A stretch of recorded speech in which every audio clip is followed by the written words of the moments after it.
you guys had dealt with some more of the challenges down in this dungeon, solving the riddle of the sigils and killing several dire owl bears. You then took a long rest, using a piece of canvas to prevent the dungeon from closing up and resetting on you.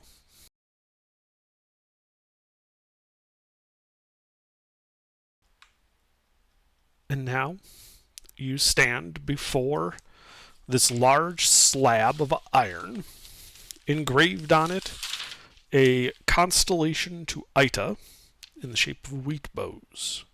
8 stars make up the constellation, and on the iron door you can see those 8 stars are glowing.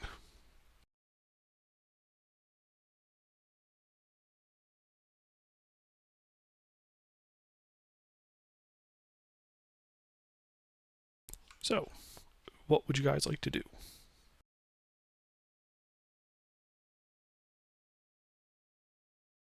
Well, We should look for a button.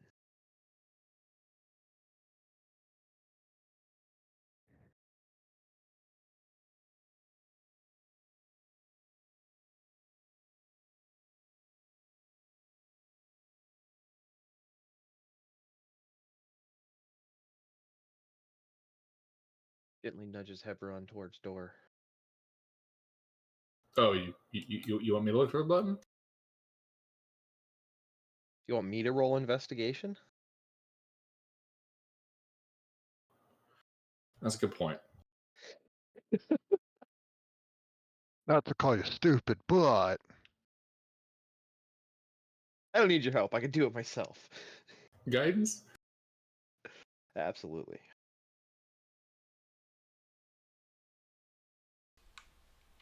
Alright, so you cast guidance on him, and as you approach the door, Hebron, you guys hear what sounds like trumpeted fanfare as the door, with the sound of metal grinding on stone, begins to sink into the floor. Mm-hmm. The fanfare, is a jaunty, trumpeted tune. And as the door finishes revealing the room, the fanfare ends. And you can see that beyond is a 20 by 20 room. In the back middle of it, a large stone plinth upon which you can see a brass telescope currently pointed to the side, so like it'd be pointing at the wall. In front of this plinth stands a robed figure. The hood drawn up, you can see that the robe appears to be absolutely decrepit, like ancient, like it's been this thing has been sitting here for eons, and from you can't really see anything because like the hood's drawn down over its head, which is bowed. The big billowy sleeves are big enough to conceal any figure within it. So that's a no on the button. There is no button. Currently, there is no door. There is a doorway. Well, I guess we don't need a button anymore. I decided to ignore your investigation check because this happens as soon as you approach the door. No, I know. I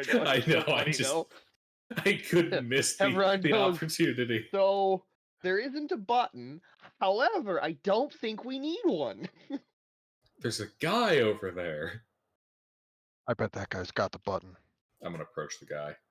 All right. As you cross the threshold into the room, Hebron, you kind of get a taste. This is a pretty stale air. You can see there very clearly. There's no like other ways out of this room. This is like one way in, one way out.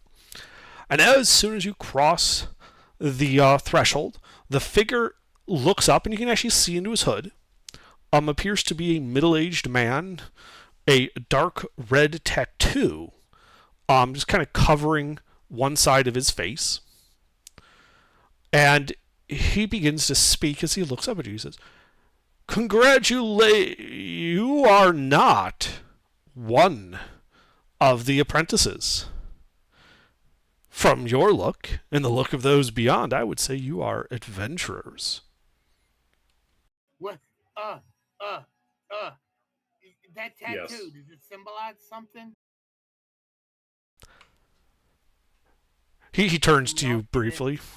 No, Giuseppe? I'm asking this out of character. Oh. I'm sorry. I'm asking you. Not just not.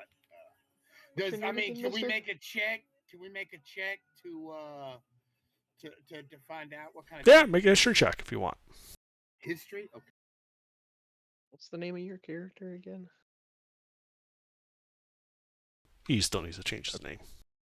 I believe it was Giuseppe. Ah, yes, Joshua PP. History. Okay. Jose Pipi. No, the PP. Well, I don't know. Yeah, you don't know. I'm not right. Yeah. And the figure continues, Hebron, just looking at you with these icy blue eyes. And he says, "You are trespassing upon Master Hondo's apprentice trial. I do not know why you are here, or how you have managed to breach this place's defenses. Take this as your one warning. Leave now."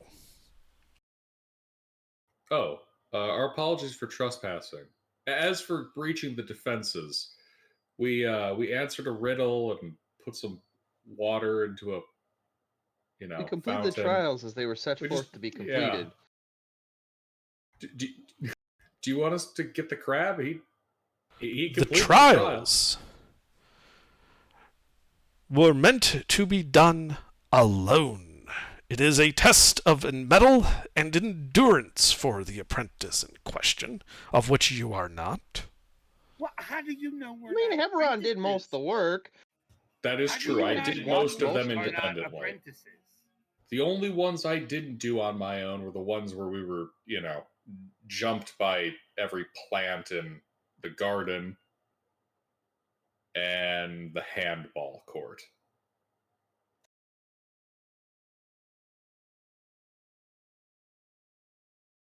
Regardless, I know because you are not attired as Master Hondo's apprentice. Therefore, you must go. There is no reward for you here.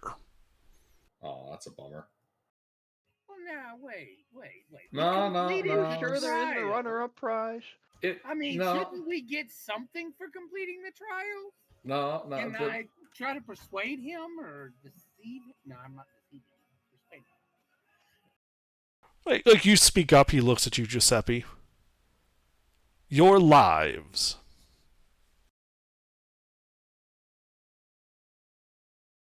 Well, I feel slightly insulted. Good. It was meant as one. Oh, it's better than being in Bedford. I mean, I Sure. know, right?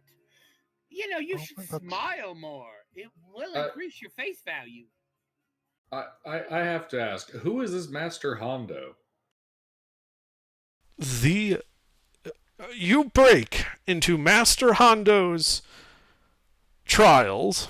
Oh, all of one We, accord. we, And did not, you- we did not break. We took a nap in the middle of a clearing, and in the middle of the night, the clearing turned into a hole in the ground that is your front door. Right. It was not our fault, and we couldn't get out without completing the trial. No, So we here could. we There's are. a flight of stairs. I'm trying Lying to is deceive not him. the way forward. I am lying. I am very good at lying. Giuseppe happens to be expertise in lying. Let him I'm lie. paladin, you are. Hey, That does- hey, Regardless, it was Hey. much more wandering than breaking in. We're very good at wandering. yeah, we settled down for the Concerningly night. good, Next actually. thing we know, we're slap Grim in the would middle of speak your up. trial. Do you know what year it is? Well, I believe it is the year of our Lord 7622. And what's the actual current date under that our characters would know? It is approximately the 20th of limestone, 1242. Wait. So I got some bad news for you. Harold. This Wow. place might have been forgotten, He's and older than your me. purpose may no longer be what it was meant to be. My I purpose came is to to guard the occult telescope. He gestures to the thing behind him until worthy apprentices of Master Hondo overcome the challenges and prove themselves worthy of it. that is worthy what we apprentices just plural did. overcome the challenges. So you've Yes. already contradicted yourself. Not at all. After you leave, I shall have to summon the journeyman to come and reset and refill the dungeon for the next apprentice. You have already hate to cost break it to us. you. Have you done that often? It is not mine to do, but those of the journeyman. Have you I hate to summoned break the it to you. journeyman before? To reset the has somebody reached you before, or are we the first?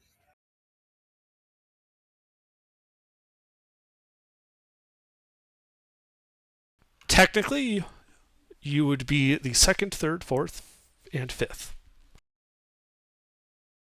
Wait, so who beat me in here? Oh, Master Hondo, of course.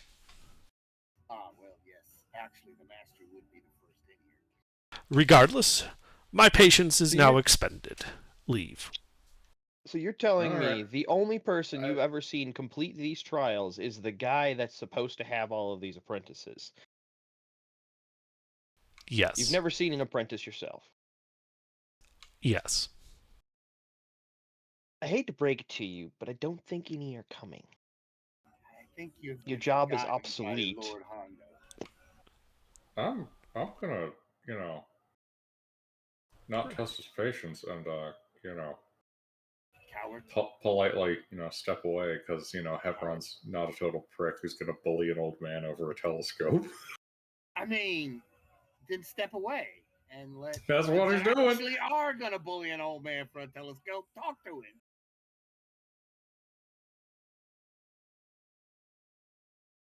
Oh, we're not bullying him. I'm trying to be rational and use logic with him, guys. Yes. And he would respond to the logic by simply saying, of course, but that is irrelevant. Master Hondo told me to expect apprentices garbed in the dark blue of his order, which you are not, and therefore you are not the apprentices I have been waiting for. And Ah. how many years have you been waiting for an apprentice? Mr. Grimm, Hmm? I have an answer. What? Just follow me.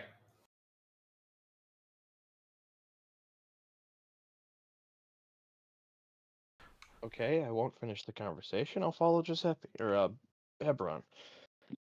Are you all walking away or just those two? Just those two. I'm looking at them kind of dumbstruck. I have no idea what they're doing. He gets like that sometimes. I just have a question. How would one get in contact with Master Hondo to become an apprentice of his? Now I have to look up the name of that city. Give me a second. I have a different question for you. How did you manage to make it so long? Have you changed bodies, or are you still in the same one you started with? Time is irrelevant to me. What's your secret? You have to tell me. No, I don't. Oh, come on, man. I've been doing this body swapping thing for a long time. You've got to tell me how to quit doing that. Some of these bodies are starting to smell. Then I suggest you seek out Master Hondo. Probably because you don't do proper hygiene. Regardless, he is in the city of Weeskate. In the wizard's tower there. Is that a city we've heard of under? Would that be a city that we have heard of or not? Make a history check. I wish somebody else would be Um, making these checks because I don't know. I don't have a good Does history. I mean He as I old as Giuseppe is. He don't know the past. I'm going to assume that most of the places this guy knows, if he's using an entirely different calendar, have long since faded into obscurity, and we're gonna have to look into Yes. them. That's what I was trying to get to.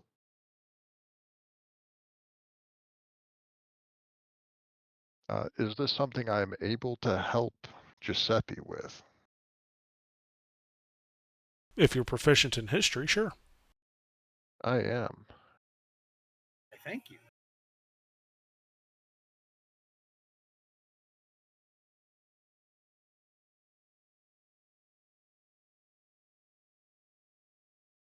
I can add a D6 to that because knowledge of a past life, one of my skills, the reborn skill. If that doesn't pass, but I got to do. I'm gonna add it anyway. Fuck it, I don't care.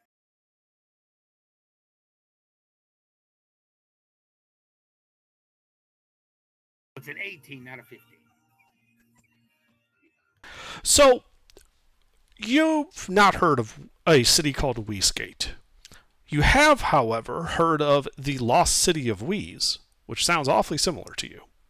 Ah, and how long has it been lost? Well, Approximately. several hundred years. Ah. Oh, I like Ooh. this. Okay. Ooh. So, where is the city located? It is I think the word located. lost is important. I know. Well, the figure he begins to knows. answer you. We don't know. He knows, huh? What did you say, Andrew? I say it begins to answer you. Let me actually figure out like the distance. Oh, okay.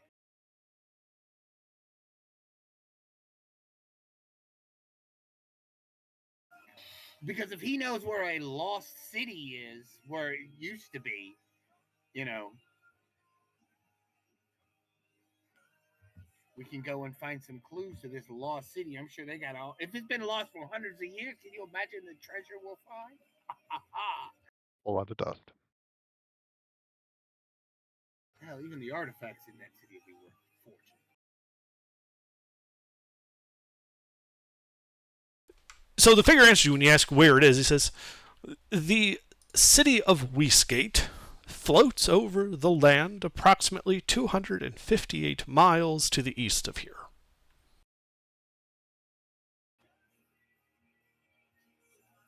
Did you Look say for floats? Of course. yeah. The It is one of the 28 after all. Oh my! yeah. So we're gonna be looking for a crater. Damn it! Okay. Don't worry, I brought extra shovels. Somewhere in the plains, Arcturus continues to impact into the ground. No! Ah! Hey, Under, I got a question for you. Sure. Is it possible with the fact that I can produce a quart of oil, I can produce a perhaps a petroleum or other kind of oil that is blue in color, or rather, Do you know of such an oil? Experimentation. technically yes. 100 octane low Would lead. Hebron know? That's what I meant. Was does Heberon know of such an oil? That's a Could good it question. exist naturally where Hebron is, in Hebron's world? Because if it can, if it has to be manufactured, then there's a good chance that he won't know how to do it. Like I think it's linseed. Hold on, let me double check. I have to do a Google search now. Linseed oil is. Pretty I sure could've sworn linseed that was- oil's not blue. It is not. No, I remember it's used in something that's blue though. What was it? Hold on. Oh wait, no, that was mixing with a type of paint. Fuck, what was the thing I was thinking of? See? Hold You on. wouldn't know how to die. Now I got a Google search to figure out what it was. Hold on. No, you wouldn't know how to I die. know petroleum there's a jelly. blue oil unless I'm going crazy. You could add dye to petroleum jelly. Get Yeah, some but we blue don't have the color. dye. That's what I'm trying to. No. Dye is easy to make. I mean, there's plenty of blue oils. Just any oil with blue dye in them.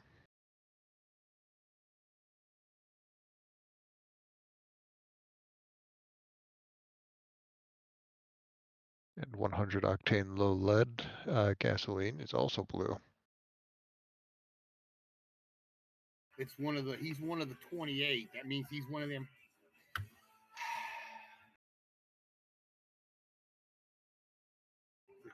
The sins of the past will continue to haunt us. What sins? I don't know what you're talking about. Yeah, you probably don't. I'm not supposed to know what I'm talking about, but unfortunately, Giuseppe feels a tingle in the back of his head saying, "No, I don't like this." I have done nothing wrong. For some reason, he Under. glances towards the Septimus and feels a tingle on the back of his neck. Like, what? Yeah. Can I go up into the jungle and just see by chance if there's some indigo nearby? Make a, let's call it a Rival? survival or nature. I could see either one. There is no indigo here. However, you do find a small flower, which you know is called the blue tansy, and steaming them does tend to release a small bit of blue oil called chamazulene. See, Under already thought this up. See, he already knew where we would go. See?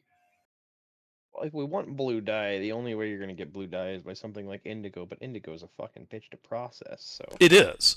Blue tansy. The issue with blue tansy is finding enough of the flowers because it doesn't produce as much as indigo does. Yeah.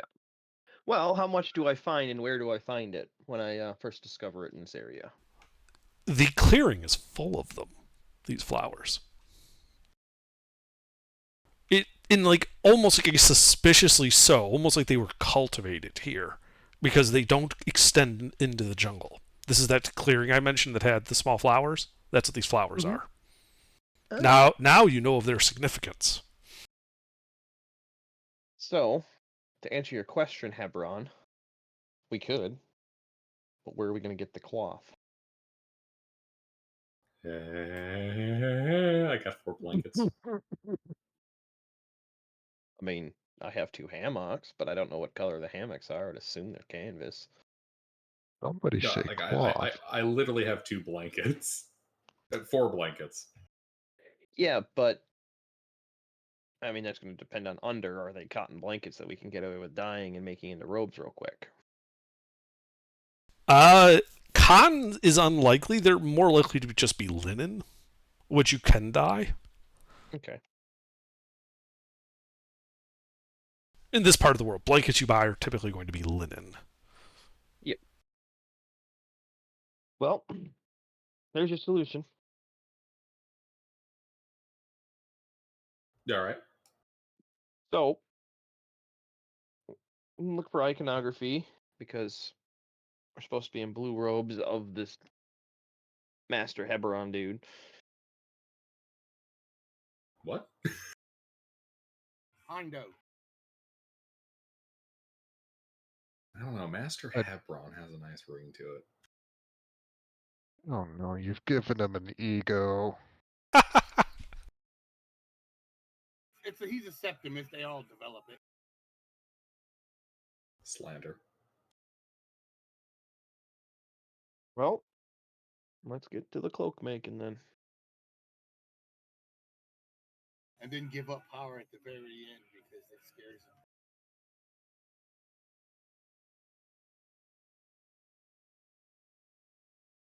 Well, I guess if they're going to do that, then Under, I'll pass them the jug and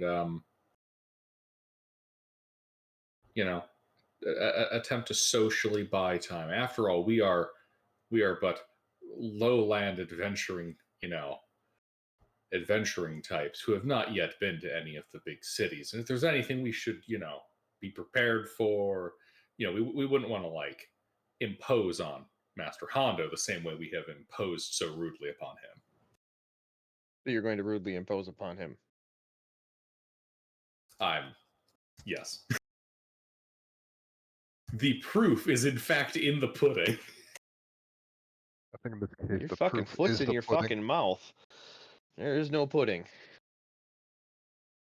Oh, Hopefully he shall take pity on us low level ground walking barbarians. Adventurers, I mean.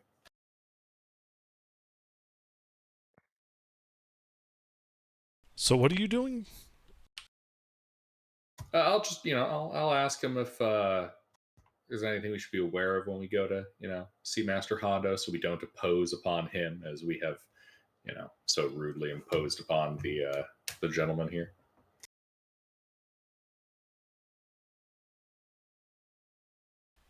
He looks at you and says, I'm not one for social niceties. I'm the wrong person to ask this. As for Master Hondo, generally the direct approach works best. Alrighty.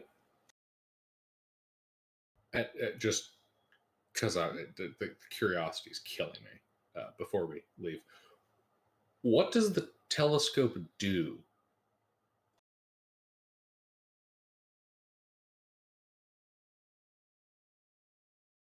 Make a persuasion check.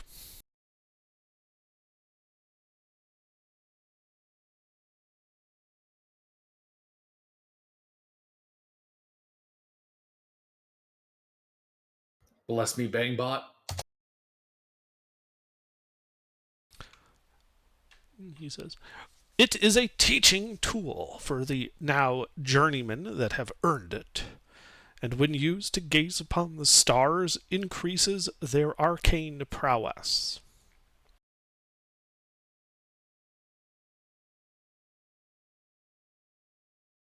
Huh. Interesting. Well, my curiosity is definitely piqued. We'll need to go speak to Master Hondo. Have a nice day. Too late. Ooh, hard, but fair. Yeah, that's fair. Under, we've had a decent look at this guy, right? Does he look humanoid? Yes, he looks like a maybe 50-year-old human man.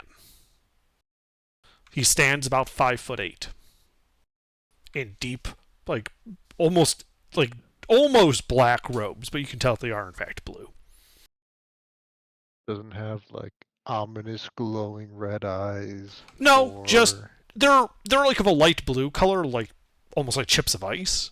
As he stares at you, like he has not shown any emotion in his eyes whatsoever. He's looking at you guys like he could just decide to just kill you at any moment, and it wouldn't bother him.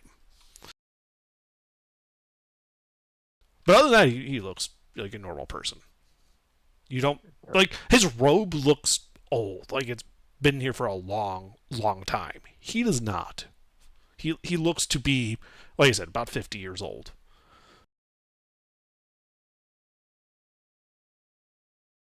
He looks very young for how old his robe is, unless it's, for whatever reason, a badge of office that got handed down and there's some taboo against repairing it.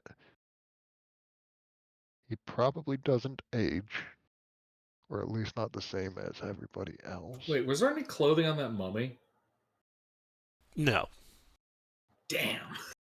It had long since decayed into nothingness.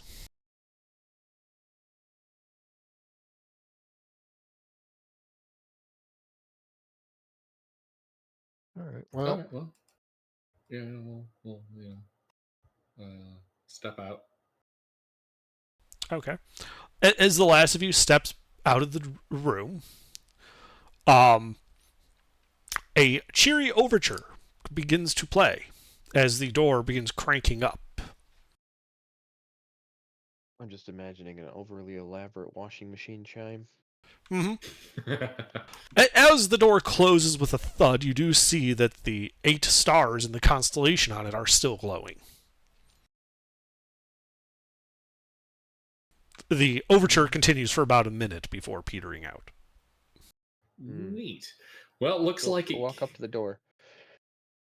Well, as you walk up to the door, No, I'm telling Hebron, like, go walk up to the door.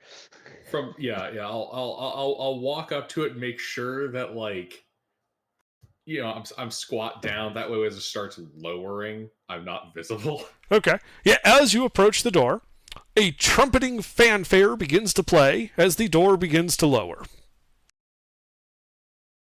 All right, and then I'm gonna like crab shuffle off to the side so it begins raising. Yeah, Shuffle as it back, begins shuffle back. raising, the cheery overture begins to play and overlaps with the trumpet fanfare. It does not sound good. All right, we go. We back away. I don't want to be spotted doing this. What I the go hell? along the side of the wall. Yeah. The door closes with a thud. The overture continues till it finishes and then stops. And all is quiet. All right. I guess we'll go meet up with Mr. Grimm there and begin steaming the flowers. Okay. How much of this oil are you trying to produce? Enough for one robe. Okay. That will take about 6 hours.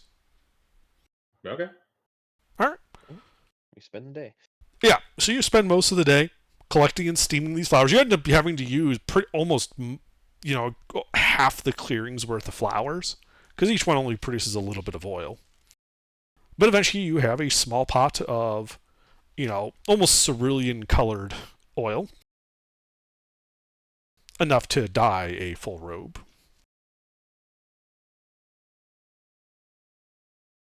All right. Who do we want to take the robe? I was figuring we just do it one by one. We only need one Somebody robe in pass. 4 days. Somebody, yeah. Can I go first? Just to fuck with them. Sure. I don't care. All right. Shall we camp out downstairs then? You've got about an hour before you have to take a long rest. Oh yeah. Should I just do it this way? Or should we give a little bit more time?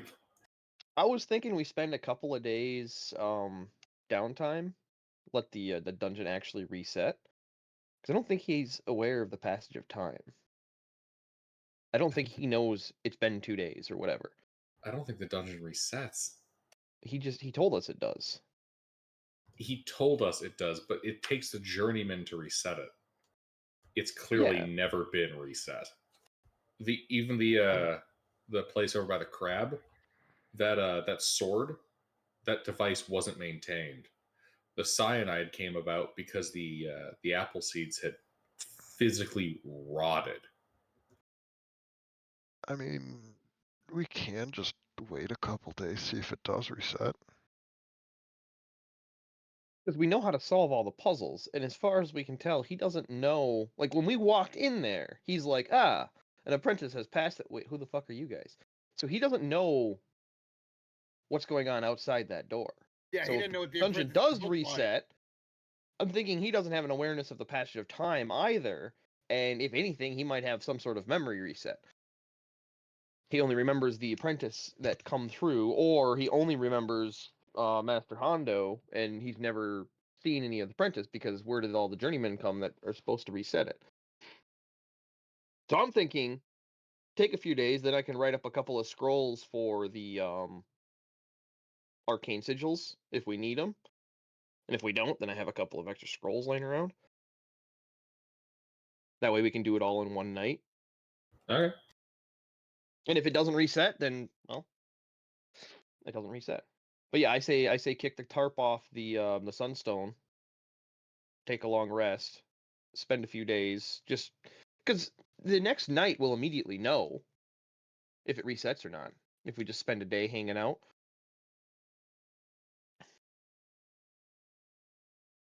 Yeah. All right. River, can you write scrolls or no? Yeah, I am trained in Arcana. Okay. Do you want to write one first level and spend a day? Sure. I'll read another Cure Wound spell, I guess. Well, I meant more one of the ones that we needed. What spell do we need? I don't have a whole lot. Yeah. Well, I have for cantrips, I have divination, evocation, and necromancy. I've got Transmutation as a cantrip for Thaumaturgy. Okay, that's good because we don't have that, so that's a freebie. Evocation and Transmutation for first level. Okay. And then Abjuration was second level on top of that. Oh, and Okay. Conjuration, I guess. Conjuration. Apparently Web is Conjuration. The only conjuration I have is third levels. So you having a second level. Was it for a second level 3 days? Yes. We could also just burn the spell slot for that one. Not like we're going to need all of our spells in the given day. Yeah, That's especially now that we also know exactly what fights we're doing when. and by the time we do get to that point, we can also just leave the moon roof open. If we need to rest and recuperate. Moon roof. Yeah, so I'll write a spell scroll of Bless then, first level enchantment.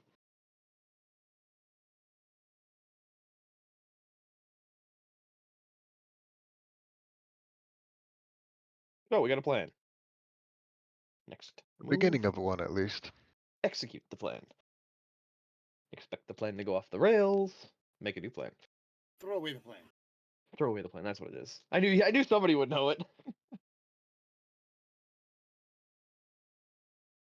One of my favorite quotes. Yeah, that's from Legends. Agents yeah, of that Shield. was funny. No, I think it was in. Was Was it- it in Agents or was it in Legends afterward? But maybe it was in Agents. I don't know. I don't remember which one, but yeah, it was one of the two. One of the two Marvel Whatever. TV It shows. was said by Captain Cold. Captain Cold, yeah. Anyway, so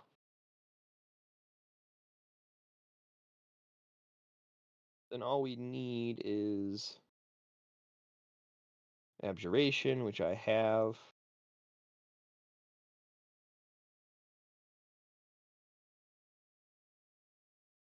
Prepared.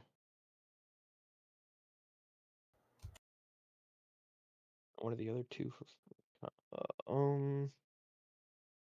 Conjuration, which you have, and Illusion, which I can second level spellcast silence.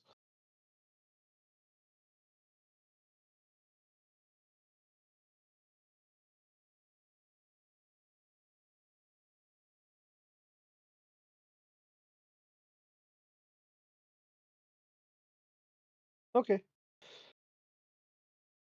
So, have a round.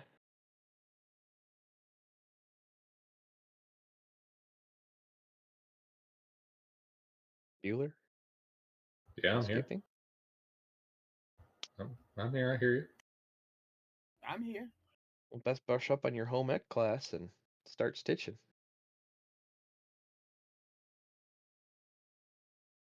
Under, Yeah. I shall produce a robe.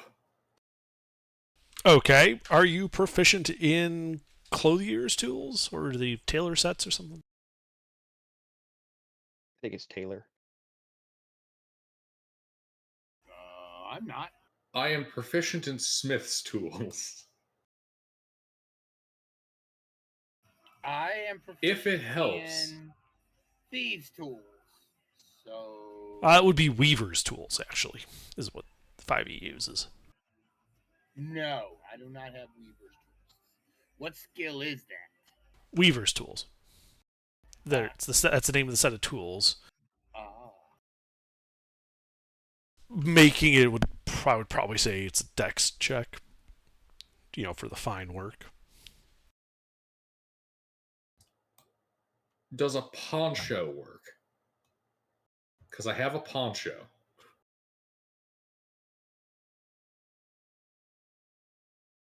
The article of clothing that's meant to keep you dry in the rain. Let's dye that with its waterproof nature.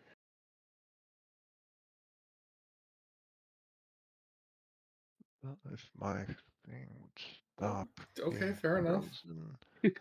I mean, in all reality, you could actually use the poncho as a reference. I Like Yeah. for templating. Yeah, well, we'll use the poncho as a reference. I've got weaver's tools if we need it. Oh, fuck yeah, you do this. Are you proficient in weaver's tools, and do you have a set with you? I do, and I do. Excellent. Then I will need a dexterity check with proficiency for you to take the cloth and craft it into a simple robe. Dexterity plus proficiency, and do I have anything else to throw at this? I don't think having an acidic drake would help. Unlikely to. But yeah, you just quickly throw together this robe. It actually, looks fairly decent. Like you knew what you were doing. Did you want it with a hood or without? Because with the 27, you could choose. Always with. I'm gonna go with. That Okay. guy also had a hood, didn't he? He did. A nice big deep hood, which is why you couldn't see his face until he looked up at you guys. All right, but yeah, you spend the hour making yourself, out of the cloth that you have, a rope. But at this point, night has fallen. You want to continue Morning. pressing on to dye it, or did you wish to wait till morning? We should probably wait till morning. You mean night? We flipped our sleep. True, yes. The sun is almost up. Oh shit! We gotta go to bed. I should go retrieve my canvas if we're resetting this place. Are you guys sleeping outside or in the dungeon? Outside.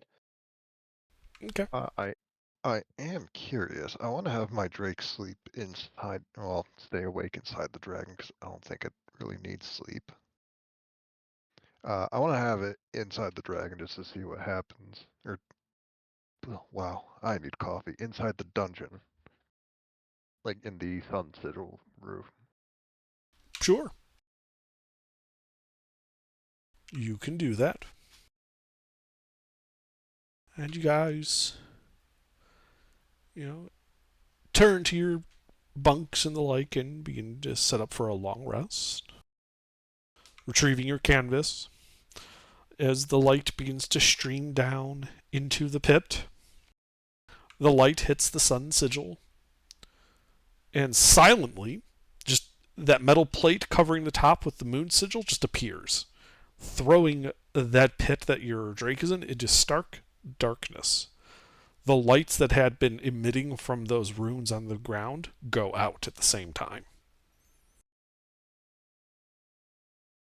From your drake's position, he can see the closed iron door, with 7 glowing lights staring back at him. I won't know that until morning. It is not find familiar. I don't share the drake senses. I can only talk to him. Sorry, I thought you could share your senses. My bad. Then you won't find that out till nightfall. After your long rest. So do you guys set a watch? Yeah. Sure. Yeah. What's the worst that could happen if we say no? The answer We to that know what's the question worst should thing. always be yes. Yeah, I know. Yeah, we've seen what happens when we don't do that. Remember, Wolf? There is an undead T-Rex somewhere in this jungle. If we're doing the normal cat order with Hebron on the Besides- last tab, I'll spend the first watch camouflaging the camp. Okay. So you guys are just doing what's your watch order? Sorry. Chat order's fine unless somebody wants a specific watch for some reason.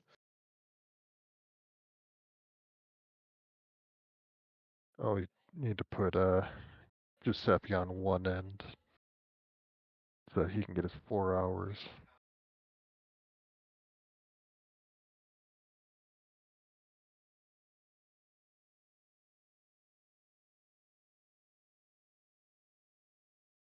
Okay. The day, sweltering as it is, passes uneventfully. And as you finish your long rest successfully, the moon comes out, the pit opens. Be really funny if it was a new moon.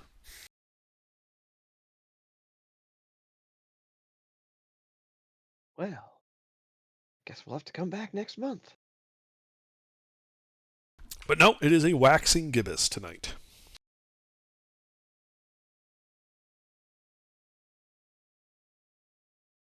Well, Eberron See? holds out robe. Shall we dye this? Yes. Should I wear the robe while we dye it? Can if you want, but I mean that's gonna make you blue too. Hebron ends up looking like a guy from the Blue Man Group.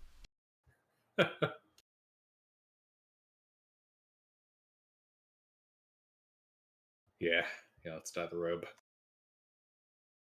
Okay. So you dip the robe into the dye, mixing it around, getting it nice and colored, absorbing pretty much all the dye that was in the bin. You now have the sodden blue robe.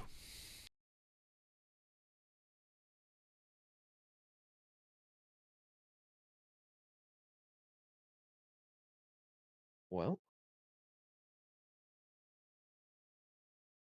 let's dry it off. How do you do that? Fire usually works.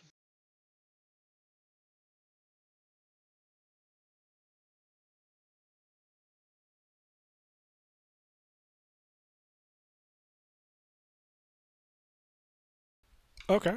So you light a fire. You begin just, holding the robe out over the fire. Not so close that it burns, but you guys have done this after rain falls and the like, so this isn't terribly challenging work. And after another hour, the robe is dry enough to wear.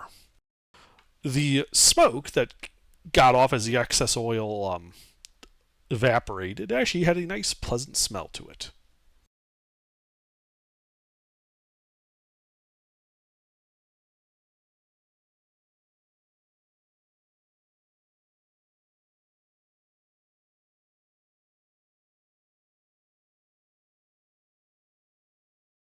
Out of curiosity, where do these blue flowers have their seeds? Like, is it in the flower itself, or? Yeah, it's like a typical, similar to like a pansy. I think at some point I kind of want to grab these seeds so that we can get a druid to help us grow more. Or eventually I'll be able to. They are a well-known flower that grows in this region. It's one of the dyes that, there's a reason why the city of Novazan is also known as the City of Dyes. Is there a... Are these popular enough that we could cause an economic bubble with them? No, they're already popular. That's what he's getting at. What I'm saying is We're they not bringing grow back something new throughout and this. stuff. Yeah, this flower grows throughout the jungle. Not usually in such a large monocultured clump as this clearing was, but not. These aren't these flowers are more common than indigo. Let me put it that way. And indigo is not that rare. More what I Problem was is- getting at is there perceived value enough that we could create some kind of tulip bubble, perhaps? No, they are easy to Okay. grow in this All region. right, It's just good to know. the hard part is gathering enough. Like, remember, you had to clear out half of this clearing, which is an unusual density of these flowers, to make enough for one robe. The expense of the dye is simply because the amount of effort and material produces a small amount of dye. That's why indigo is more popular in terms of usage. You get more dye per pound of indigo plant. But the flowers themselves are relatively easy. They grow pretty much anywhere in this jungle region. They're relatively easy to process. Blue is a fairly common dye. This color that it produces is a fairly common dye color used. But it's the pain in the ass is the fact that it's common, so it's cheaper, but it's a pain in the ass to make, so it's more expensive and ends up being about the same cost as indigo for dye. Just different hues of blue for the Yeah, same. yeah, this is a cerulean while indigo produces indigo. We cannot monetize the flowers. Let's move on. Yeah, we moved on a while ago. That was made clear once it was like, yeah, no, there's no tulip bubble. Okay. If they were harder to cultivate, you would have a chance, but not with these.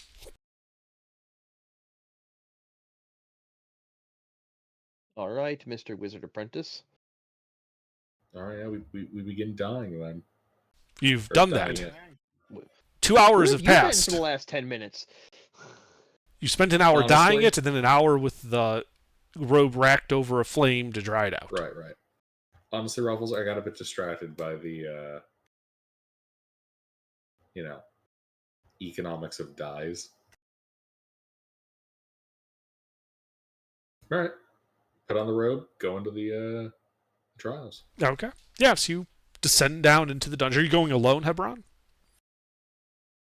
No, River and I'll have to go down there to cast all the arcane if those sigils are out. Indeed. Because you go down, there's... Go ahead. Yeah, we should all be going in. Okay. We just don't all go in to see the boss man. Yeah, We'll hang out we go the back up the stairwell for stairs. that. Yeah, we go slightly up out of the stairs to break line of sight and go in one by one, day after day. Okay. So yeah, you go down there. When you check on the door, you can see 7 glowing stars. 1 star has gone out. You also notice that the big round room, the sun sigil, and the 8 sigils for the 8 schools of magic are now dark. They are no longer glowing.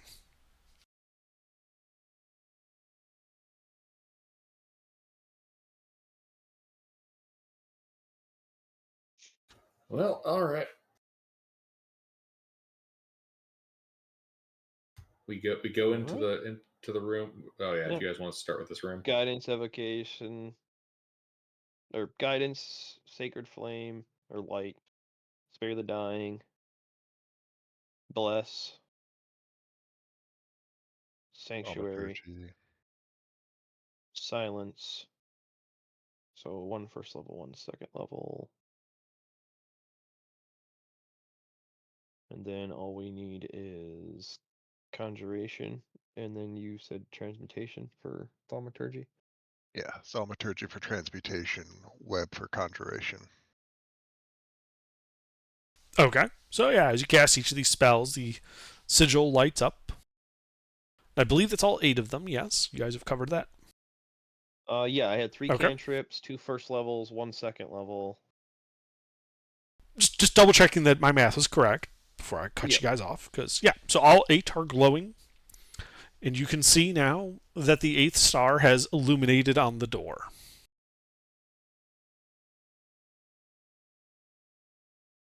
All right, Hebron. See you later. We ascend the Alright. stairs, breaking line With of sight. With my Still robe keeping on, within range. I walk up to the doors. Yep. And the big trumpeted fanfare begins. The door descends, revealing the 20 by 20 room. A humanoid figure standing, its head bowed in front of a plinth.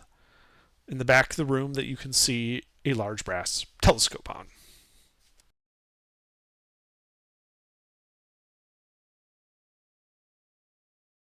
The door is fully open. The fanfare has finished. I step in. You step in. The figure looks up at you. You can see this 50-year-old man with icy blue eyes, looking back at you. And he says, "Congratulations, apprentice.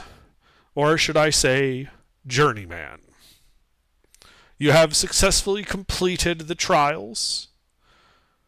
And he then turns his back to you as he picks up this telescope and turns around and holds it aloft towards you.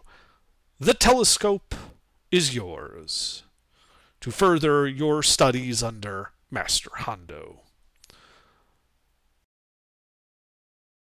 As he's sitting there, now quiet, holding it aloft to you. I shall take it from him. Okay. Yeah, you grab it. Respectfully. Mm-hmm.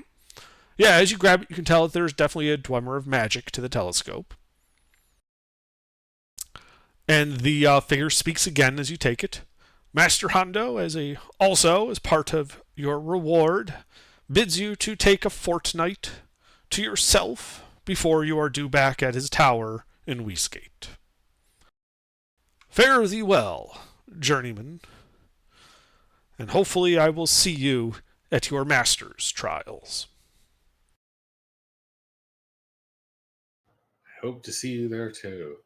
Thank you. And everyone will leave. Yep. And as you leave, walking away, you hear the trumpeted, the overture begin as the door slowly closes behind you. The overture does seem to be timed that you could easily, as you're walking and starting to head up the stairs out into the jungle, you can just hear it fading off in the distance.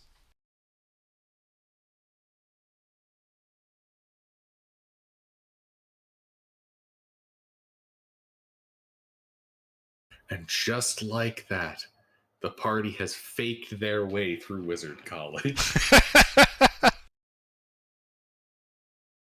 Eventually, we'll get our master's and our doctorate, and no one will realize that we're actually a cabal of completely uneducated chucklefucks. I don't think I've shown you a picture of it. This is the telescope that you have. It weighs 20 pounds. It's nighttime, yeah? It is, in fact, nighttime. All right. As I step into the large chamber, I'd like to aim this at the face of Grimm or River or Giuseppe or someone. It magnifies it as you would expect. Horrifically. Hey. Got a booger in there. I'll just take it up to the surface. Okay. All you see looking at River.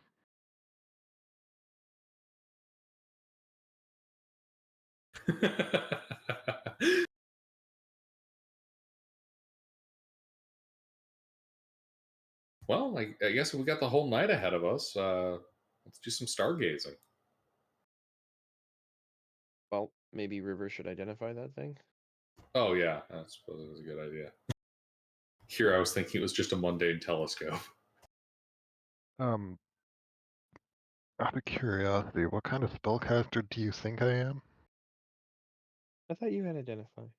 Who has fucking Identify? Do we can have a I'm- party without Identify? I think we have a party without Identify. I'm a ranger. Yeah. The closest I have is fairy fire, and it makes things sparkle so we can see them easier. Well, let's do a night of stargazing, guys. Oh yeah, that's right. I cast Identify on it. You know Identify? I have a scroll of Identify. Ah! Okay, do you just want me to post it in chat or just to you? Just in chat. I'm not. Grimm's not one to withhold.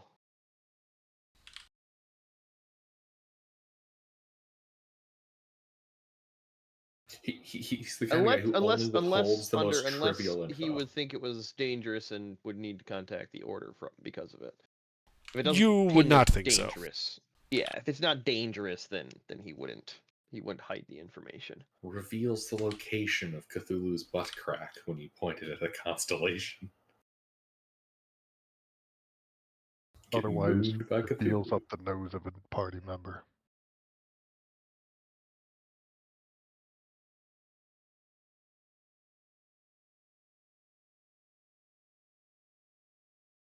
Oh.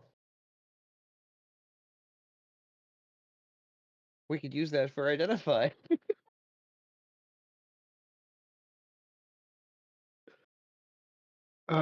So definitely not me. I cannot use this. I don't have spell slots. I have the Mr. highest level spell slots. Yeah, I have Mr. 3rd level Grievous. spell slots. Well, Then I Mister's see that would be- a paladin hybrid, so he doesn't have high level spell slots. And then you're a half caster, I think, right? Yeah. If I have second level spell slots, I'm the second best choice. And then Mr. Giuseppe is multi-classed half caster, so Even worse. yeah. So, Um, all right. Well, I will spend an hour tuning to that.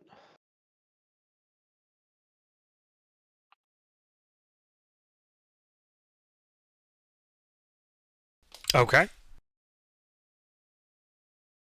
You do so, and you attune to it.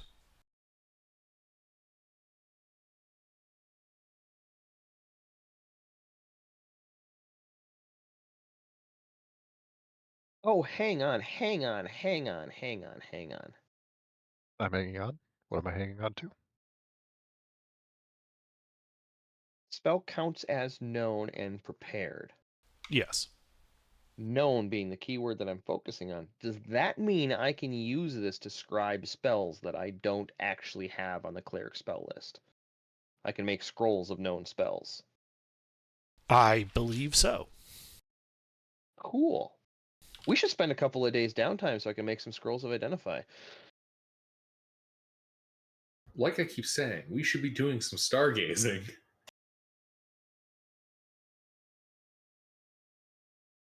Oh boy. This is dangerous. Because I can basically just write any wizard spell now.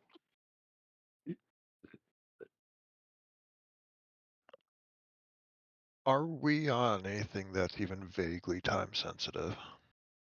Currently, no, we're on the quest for adamantine for Gilbert's sword. The Ooh, actually, overall campaign quest is kind of time sensitive because, this peninsula would be quite happy if people stopped fucking dying and not actually dying. But it's neither here nor there. They didn't offer a big enough bounty. So, yeah, we could spend some time just hanging out. Did you have an idea of some spells you want me to write? Because I do have, let's see. I don't know how much scribing material you have. not much I left. have 24 by 50.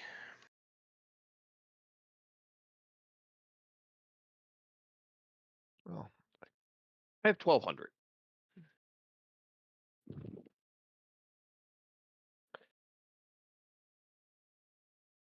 I'm down to 1,000, which I guess is more Well, than I was expecting, but I was gonna say, it's not nothing, but it's not a whole lot once we get past second level. Mister, you have some too, don't you? Somewhat. I thought I gave scribing components to both you guys.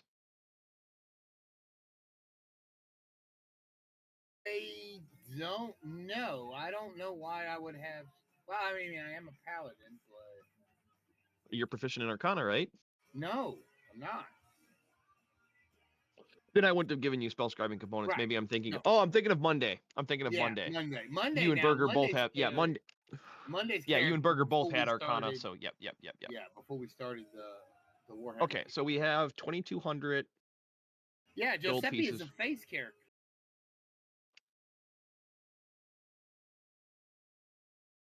A face character without persuasion. I have persuasion. I have persuasion, investigation, perception, performance, persuasion, and insight, and deception. I'm proficient in performance and deception. I have expertise in performance and deception. He's good It's at not lying and acting like somebody he's lying. it's not that he's not a good face. It's just that we never want to let Mister be our face. This is I true. mean, okay, okay, that's fair point. Anyway, Fair point. so do we I want do to have set to up a step away from semi-permanent him to camp use for the a few restroom. days and scribe a couple of scrolls? Yeah. I'll use the I'll, bathroom. I'll go hunting in the surrounding area. All right. I'm gonna spend any time you're not using this thing as a magic bit to literally just go stargazing. Yeah, I mean, I only need Actually- to use it for a few minutes, I think, to get the benefits, and then I'm assuming the telescope kind of still works like a telescope. With Oh yeah, with the it's still a attunement. telescope. I'm gonna use the bathroom. I'll be back. Yeah, no, it functions in all the ways a mundane telescope does. It also has that magic bit. But that only works for a person attuned to it. So yeah, I attune to it, and we can also probably switch our sleep schedule back, go back to day shift. So let me All right. figure out what I want to spend 2,200 gold pieces worth of scribing components on.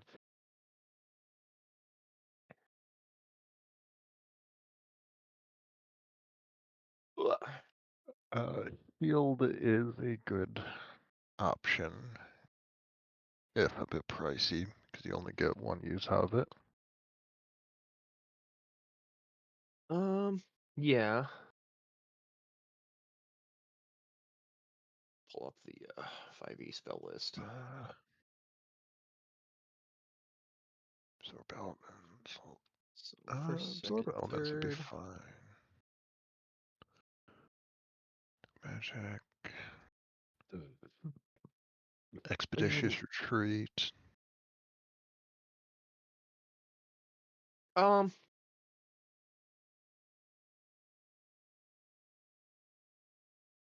Where the fuck do I have that list?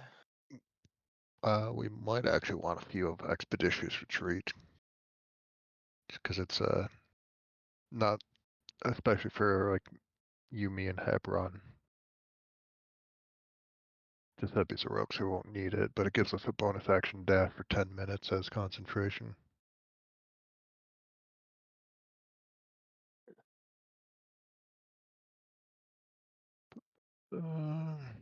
Find familiar is always useful. Well, remember to scribe spells that have a material component cost. You do have to have those material components. Yeah, those we will need to stop at City 4.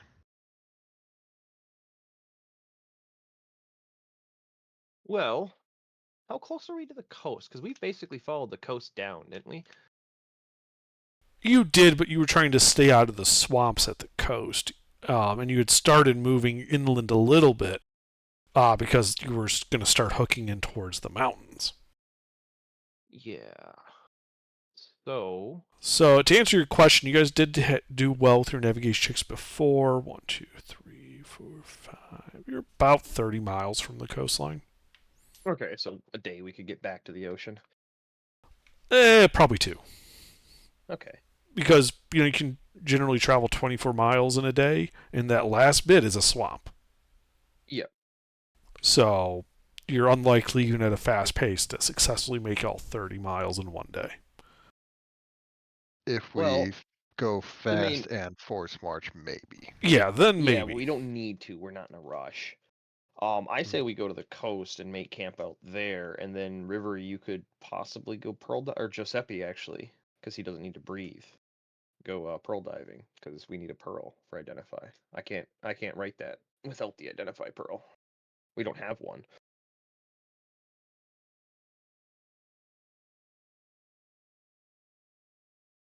Giuseppe, you want to go scuba diving? Sure. What am I going to look for? All right, we start marching for the ocean. And we'll, in the process, switch our sleep schedule back to day shift. Okay. So you spend the day marching west.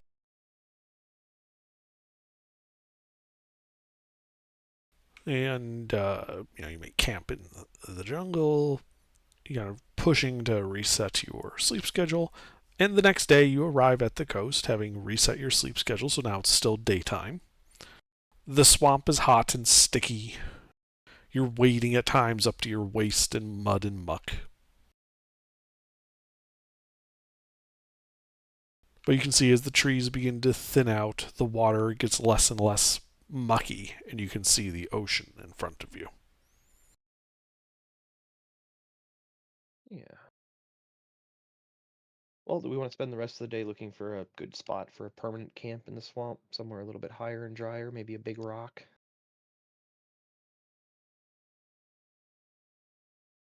Well, if you want to try that, you'll need to make a survival check. All right. I can help with that. Yep.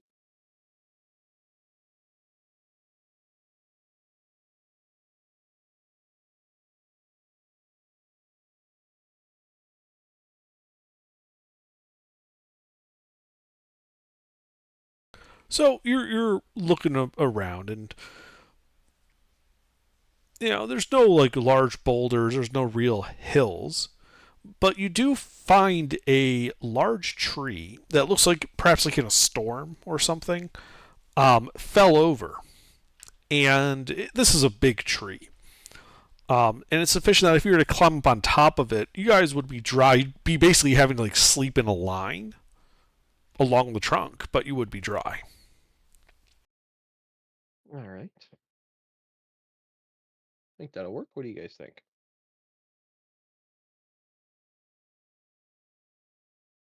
Yeah. I can also use my 10 square yards of canvas as a sort of roof. Just tie it up on one end, tie it down on another, just to keep rain off while the storm's coming in.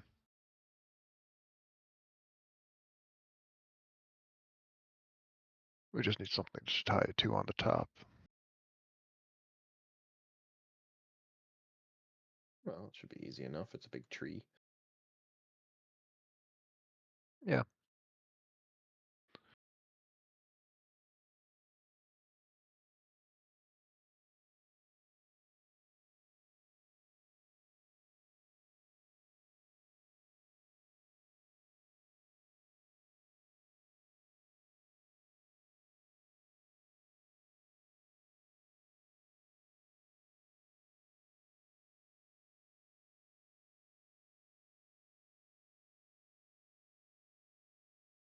All right. Well,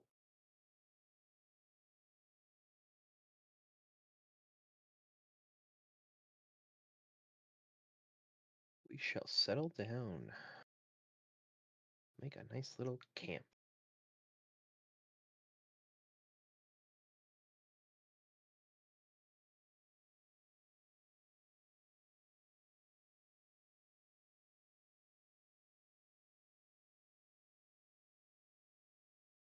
Okay. Yeah, so you get there, start setting up your camp. The bugs are thick, as is the humidity, and a light drizzle has kind of rolled in. Thank God for those 10 square yards of canvas. Mm-hmm.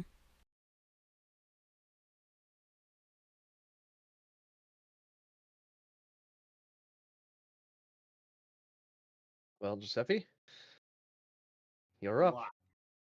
All right. I'm back. What's up? Welcome back. We've turned around and gone back to the coast, so Giuseppe can go pearl diving.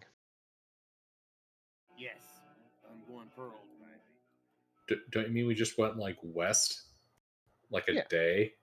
Yeah, we turned back. We came from the west. We came from the north. We came from the Oh. north and we went east to get around a swamp. No, we went east to go inland to the mine.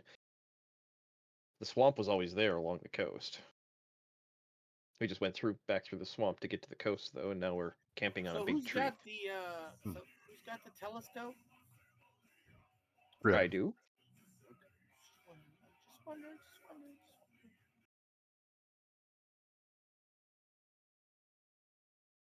Yeah, since Grim is a Sensing Giuseppe's inevitable betrayal, I stab him. Sorry, you were saying, Sleuth? since Grim is a full caster and not multi-class, he has the most access to spells from that. True. It's true. You're a full caster? I don't know. Oh, that's right. He's a cleric. That's right. Yeah, I'm full. I'm full Yeah, cleric. I'm not multied at all. So I have third level, Yeah, so I right. can take third You're level I wizard think you're the spells only with that full thing. caster we have, right? Yep. The rest of us are all half casters. Yeah, Hebron's fighter, Rivers ranger, and you're a bastard. I'm a paladin. It can be both. Bastardized paladin. I mean, it could be both. Anyway, yeah. So we'll spend the day starting to write a. Let's see. What do I want to make first? I would say expeditious retreat.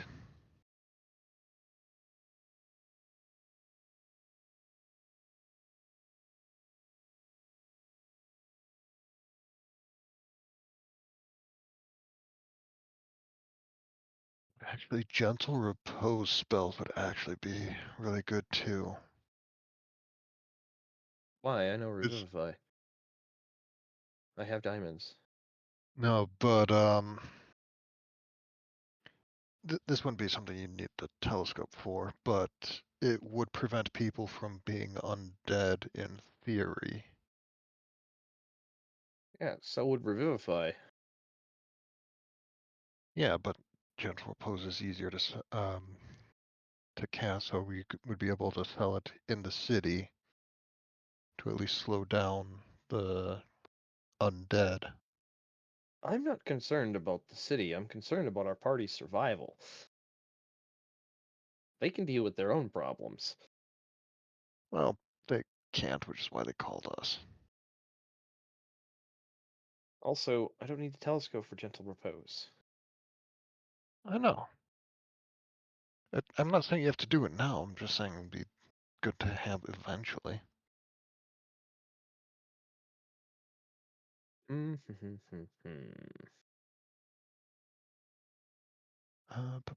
Bu- Well, if you're sending Giuseppe out into the waters to find some pearls, I will need 3 survival checks from Giuseppe.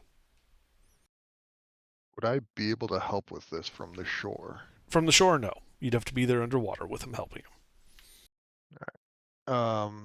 How deep does water like this tend to be where The pearls ocean? are found? Oh, just where pearls are found. 10, 15 meters. So 40 feet.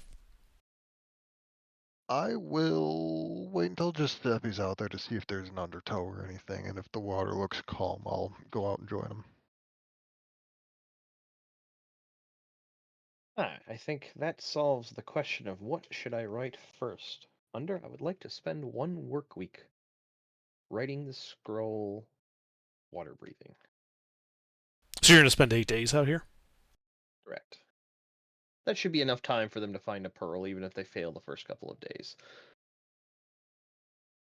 Okay, All right. well, Okay, so who's going with me? yeah. So that first day, it looks like, because the water is relatively calm, it looks like River is joining you in the water. Ah, sweet.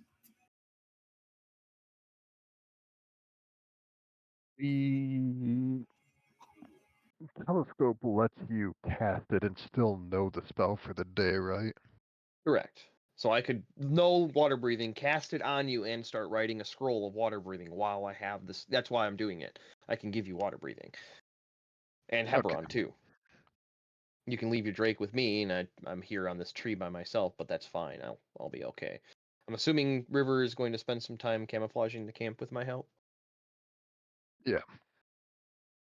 All right, Let's well, cover that make first. a stealth check then, River. Stealth check with help gives advantage. and guidance. Plus guidance. Is that number? That is right. Ugh. I don't have lucky. I can't make that better. 19.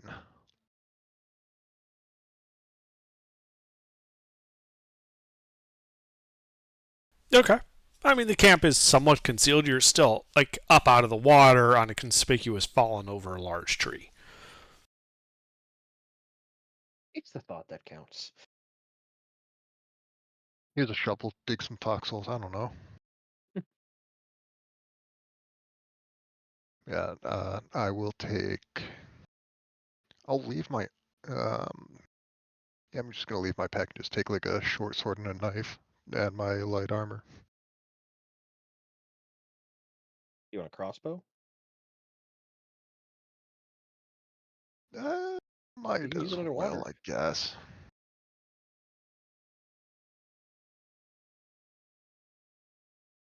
Yeah, but hey, wood's gonna get waterlogged, and that's just gonna be fine if you don't care too much about it. Was it a light crossbow? Hands you crossbow. Don't care about it. That's why I have 2.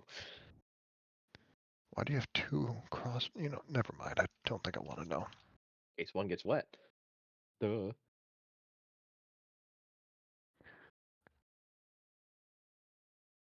Yeah, I'll give you like 40 bolts and a light crossbow. That way you got range options underwater. I have my own heavy crossbow. I just don't want to ruin it. Especially if this is ocean water. So take my shitty light crossbow. I don't care about. Alright. Yeah, if Then it I matters. ritual cast water breathing on River and Hebron. And myself. Why not? If it matters, I do have a swim speed. It doesn't. I just need 3 survival checks from one of you guys that are going into the water. If you guys are helping each other, then again, it's just 3 checks, but you'd have advantage. Giuseppe, are you trained in survival? I am not trained in survival. I think can handle Hebron it. is. Gilbert, And Yeah. What? are you proficient in survival? Yeah. you want to come swimming? You have water breathing. Wait, we're blowing we spent 8 days making a scroll to blow it to get pearls. No, I can cast it because I know it. I don't need to frickin'. I'm making the scroll because I have the spell known. If that makes sense. Ah, okay. And it doesn't have a component, like it doesn't have a cost component item, so I can just make it with, spell component pouch. Also, Yeah, there's makes plenty of sense. reeds around here. I don't really need to. Indeed. Yeah, I don't need the spell scribing or the spell component pouch for this particular spell. Its component is readily available in this particular region. We are making this a lot more complicated than it needs to be. Well, normally Hebron would avoid water, but since he can breathe it now and says, Auntie Lucina wasn't a complete pansy around the water, fine. He'll go in. And then there's just immediately this riptide and pulling out to the water. And much to his chagrin. It is only in Hebron's immediate vicinity, though. No one else is affected. he just gets grabbed. You guys just see him just disappear out into the dark. Man, joke's on whatever got me. I'm fucking stabbing it. Alright, so 3 survival checks. I assume Hebron is helping, question mark. Yeah, help. 2014, 25, and because it might actually matter for this, I do also have proficiency in jeweler's tools. It actually doesn't matter for this. This is purely survival, because jeweler's tools are for, using the pearl to make jewelry. Just finding a pearl does not require jeweler's tools. Yeah, I just figured for Yeah. determining the value of one. Unfortunately, while you guys did find some oysters, you did not find a pearl today. However, now was it just River and Hebron that went in the water, or was Giuseppe there with them as well? I believe all three went. Okay. So, Grim, it's drizzling. You've got your little banner set up while they're spending the day searching the shallows for oysters with pearls. Mm-hmm. And Drake's probably gnawing your boot out of habit.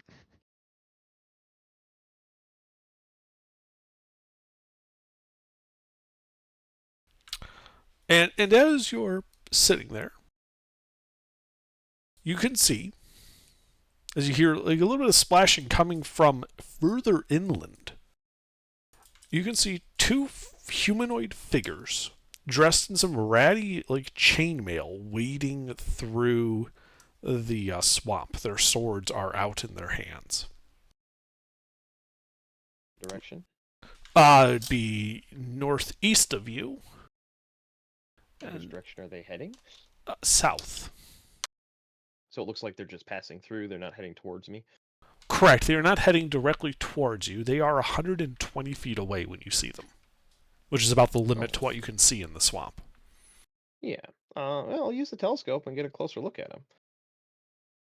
Okay. That's good. Because you realize that if the drizzle doesn't pick up, it's going to be overcast tonight, and that means no stars. As you can see, a couple of these guys wading through the swamp.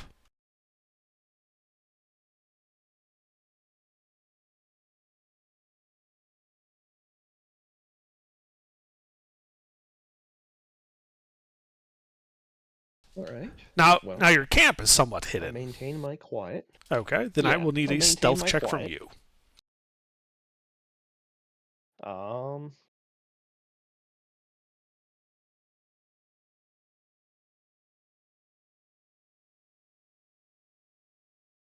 Does the fact that the distance, the drizzle, and the already hidden camp provide any advantage to me? It provide not like advantage. It does affect the DC that you're going for here. Okay. Okay. So yeah. I'm stealthier than River's camp. Yeah, so you stay quiet up on your log. These figures waiting on past. And after about it takes them maybe 30 minutes to wade, just cutting that cord across your sight, until eventually you lose track of them heading to the south. All right. Well, I take a deep breath, sigh, and go back to writing. Mm-hmm.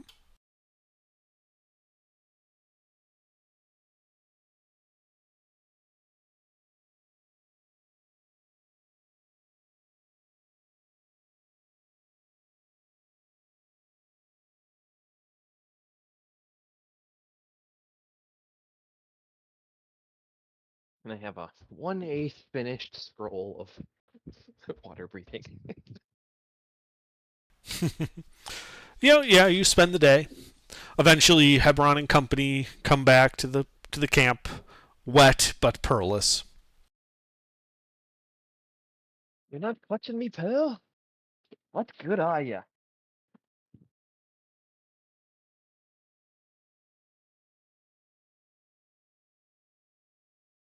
Well,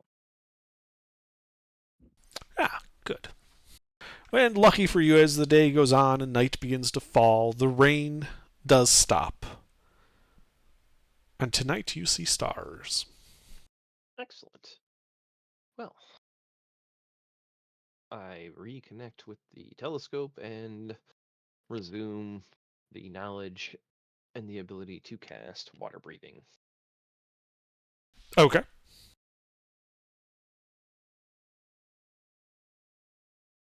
All right, Well, the nice thing is, for the next 8 days, all the party's going to be able to go, spelunking. Yeah. I guess not spelunking, I diving. just normal diving. Just normal diving, not cave diving. Mm-hmm. Well, day 2 of your camping downtime here. I need another 3 survival checks. as most of the party goes looking for pearls.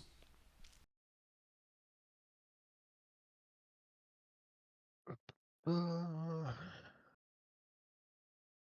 assume we don't have to rehide the camp? Question mark. No. 22, 24, 9.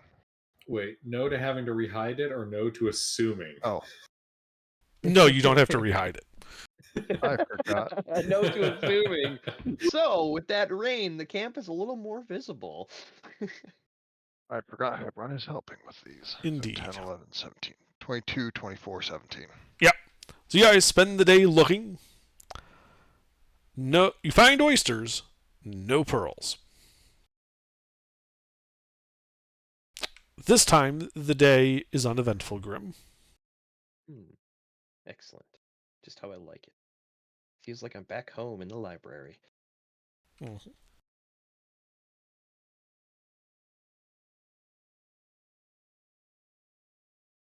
The night passes. Hold on. Let's see here. Let's see. It is hot. The wind dies down. And again, no rain. Stars are visible. All right. Well, I continue my knowledge of water breathing to keep writing the scroll. Yep.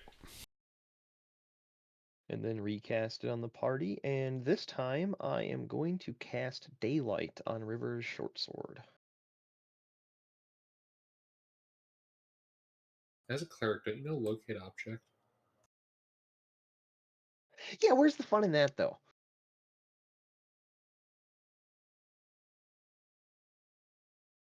Hebron's just gonna grumble at that and jump into the water. Go back to diving. Yes, I do know locate object. I'll prepare that tomorrow. At some point, Hebron's gonna just start like coughing shrimp out of his lungs. But yeah, I'll Located cast an Daylight on object. River's short sword so that they've got daylight for an hour, the beginning of their search. Okay.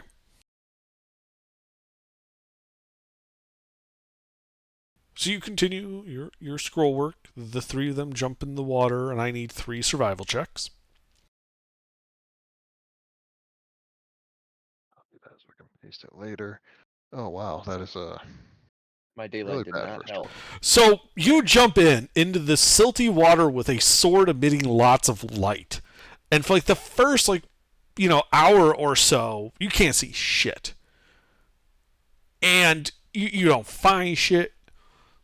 You have to wait for like the daylight to wear off, your eyes adjust, and the silt to die down from your mistakes. And then eventually you're able to find some oysters, but you find no pearls. Damn it. On the surface, though, Mr. Grimm, as the day is coming to a close, you hear this odd buzzing sound, almost like a droning. Mm.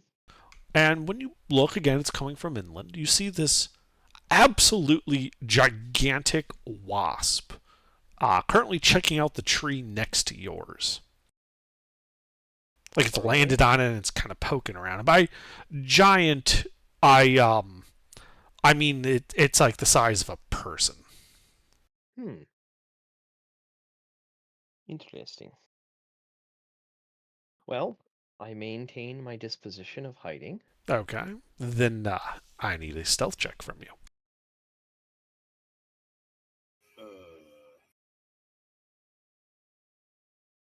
Mhm. And it's coming right for you, Grim. You better roll initiative. Okie. Did the Drake roll initiative too? Yes. I step away to get a bottle of water. The fuck is happening? Giant wasp. Should everybody get? Huh. No, you guys are you underwater guys are looking for underwater. pearls. You're not in. Oh, that's right. I'm underwater. Yeah, you guys are looking for pearls. Normally the Drake would use my initiative. Should it roll its initiative or mine for this? Whatever you normally use.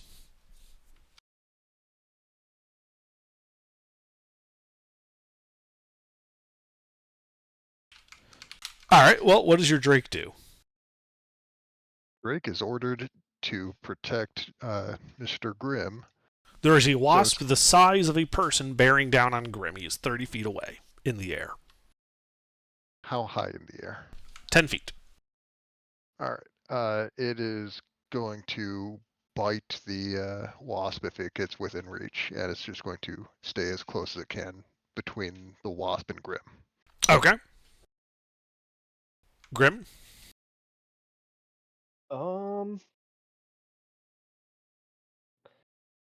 Guiding bolt, 3rd level. Roll to hit.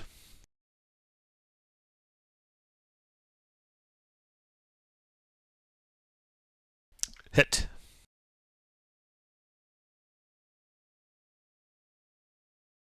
I think that one doesn't have a mod, so yeah, 19 radiant and advantage on next attack. Yeah, it's glowing as it looks to be near death from that blow.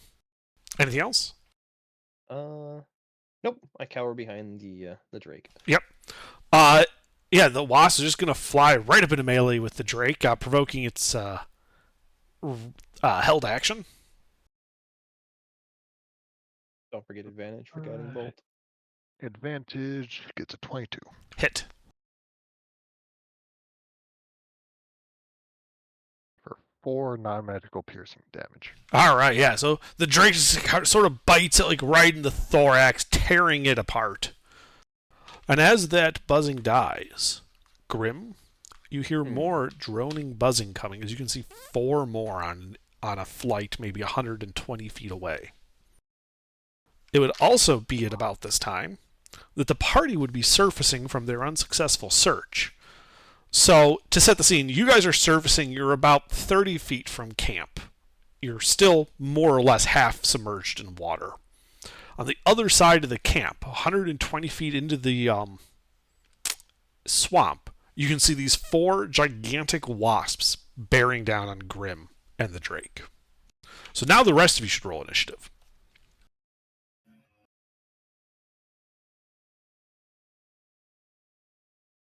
21. You know what's funnier than 21? 22.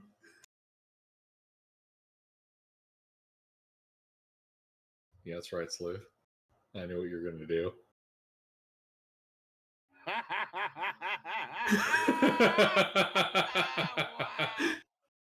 Plus 10 goes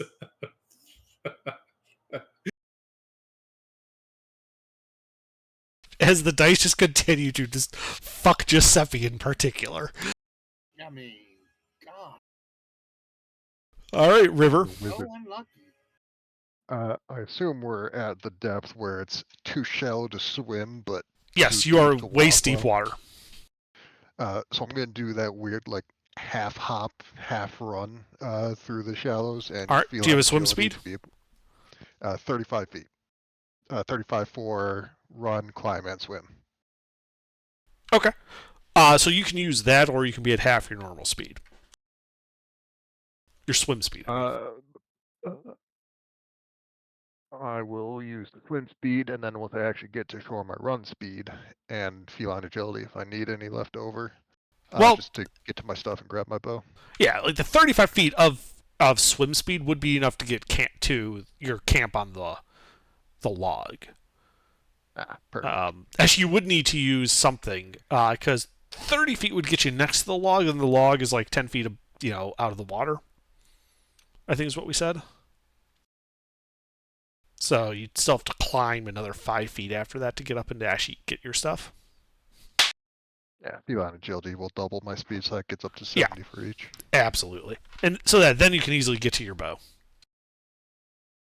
Grab my bow and some arrows and start shooting down these bugs. Okay, there are 4 of them, 120 feet away. We'll start at the front and the one on the left for these 2 shots. Okay, well they're coming in line abreast, so just the one on the left.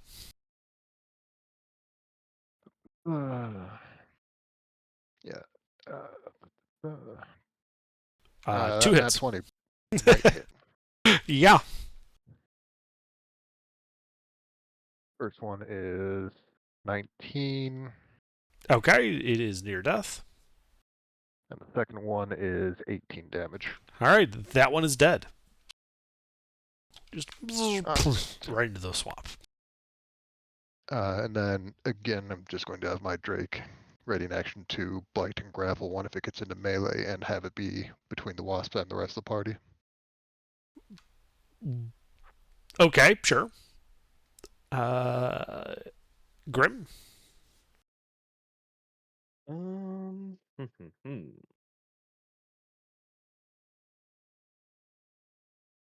120 feet, you say? Yeah. He does say that, strangely enough. Can I get all of them with slow? What's Range the? 100. Yeah, the range is 120. fine. What's the dimensions of the bubble? 40-foot cube. Yes, you can get all three.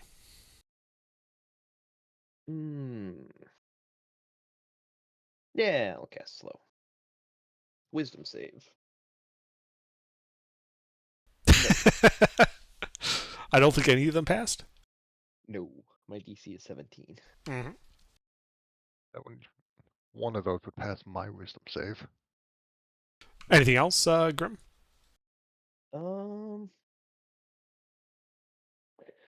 Is that? Oh, it's not.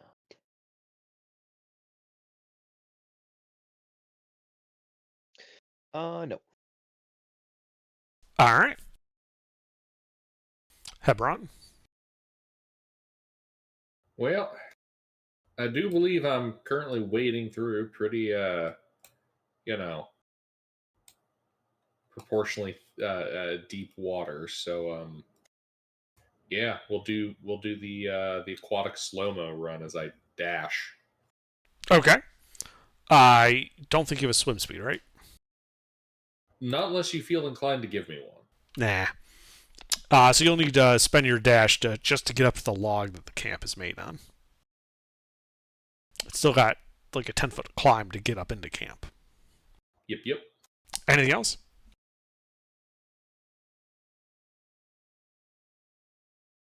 No, that's all I got. All right.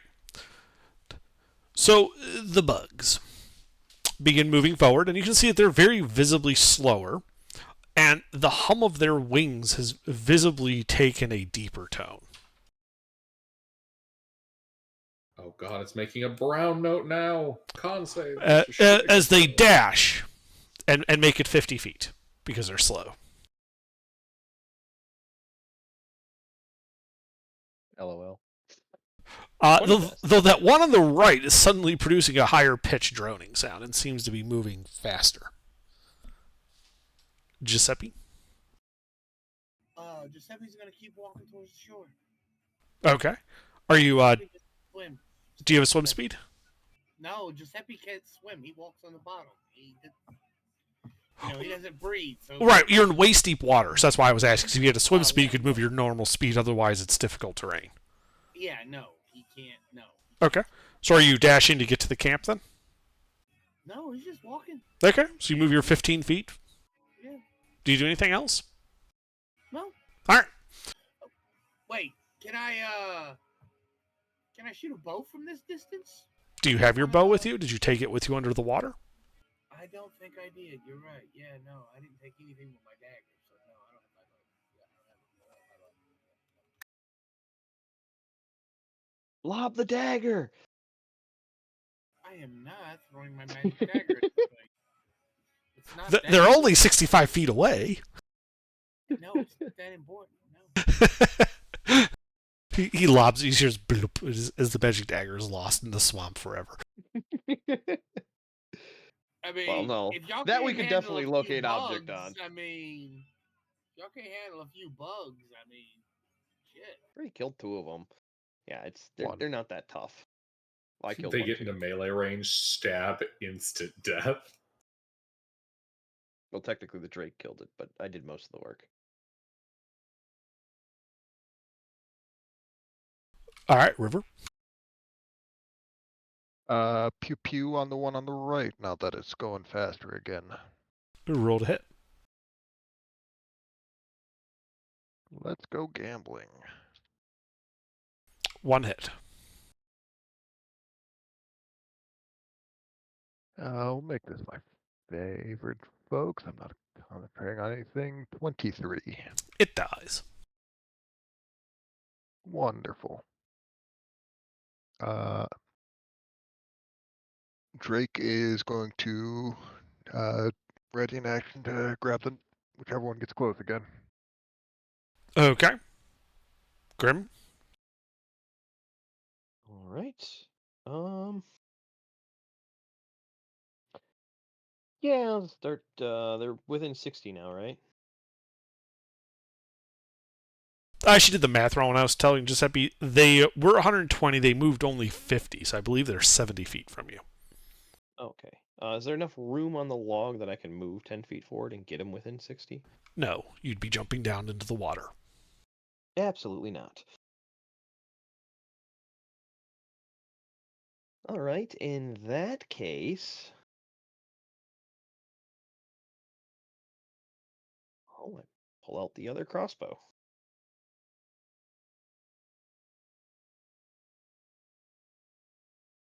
Fire a bolt at one of them. They're equal targets. Okay. Left. Roll to hit. Miss. See? What? Fucking a river. What? See That's what? why I have two. I suck with both of them. Having two doesn't make you better with the other.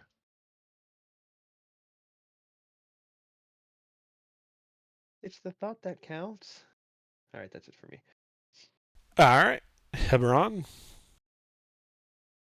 Distance? 10 feet up to get into camp and actually see over this log. All right. I move up the 10 feet to get to camp. Okay. Do you have a climb speed? No. No, then it costs you 20 feet to get up there, and you can see these two wasps 70 feet away. This low buzzing sound as they appear to be unnaturally slow. Uh-huh. Well, where's my tent? Presumably you climbed up right next to it. Because you would have, assuming that you would have known because you're in a line, right? You just picked where you were going on the way over. Hmm. Alrighty. Well, we'll take this here bow and take a couple shots. Roll to hit.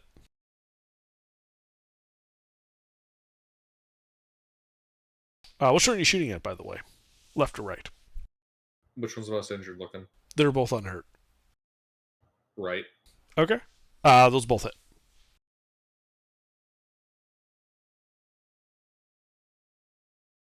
All right. I'm going to put some trip attacks on these, though.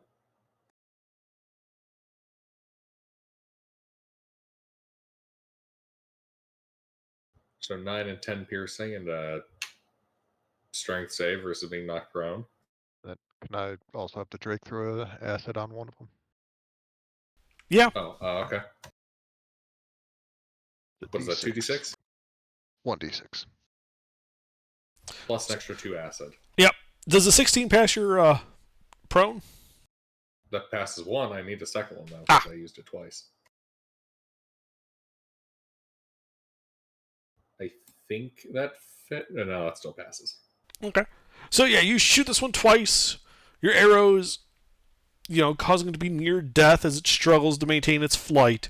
And then your arrows just begin to eat the way through it as it kills this giant wasp, which falls to the ground. That last little bit of chip damage. It had 1 hit point after your arrows. Blessed chip damage. Exactly. Anything else? No.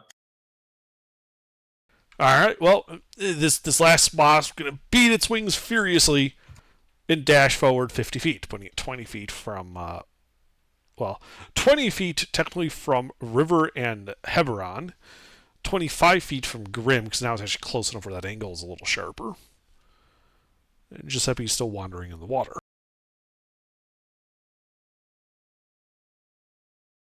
And it is still slow. Giuseppe? Continue to move towards camp. Okay, yeah, you move the other 15 feet walking up to this log. You still have a 10-foot climb to get into camp. Okay, I'll continue on. All right. River. It is 20 feet from you.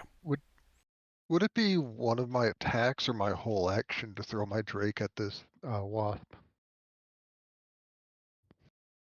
I would say it's one attack. I'll take it. I'm gonna shoot the wasp with my first attack, and then the second one I'm going to throw my Drake and have the Drake try and grapple it and just tackle the thing out of the sky. Okay. Well, shoot it. Roll to hit. Sharpshooter shot for Hit. 23. 16. So you shoot it, and you quickly reach for your Drake to toss him, as you hear this ploosh as the dead wasp hits the water. Still throwing my Drake at its corpse. All right. Improvised weapon throw. Unless you're proficient in thrown dragons. Would I be as a Drake Warden? No. Thrown weapons are strength. Do they have the option for dexterity? Or... Throwing his dex. Pretty sure thrones are always dex. Okay. I think. Whatever. We'll go dex. Well, I think the base game calls it strength, but we've always ruled it dex because it makes more sense. Yeah, throwing is usually dexterity more than strength in terms of hitting a target. Yeah, dex is accuracy, strength is power. Yeah. So yeah, you huck your Drake, which you guys see as it just lands in the mud and the muck right next to this wasp corpse. There's a bunch of splashing as the Drake then proceeds to tear the corpse limb from limb. Hmm. I'm gonna bring it to ground first. It's a Drake, not a savage. And then it's going to tear it limb from limb. Okay. But yeah, you guys are out of initiative. The wasps have been dealt with.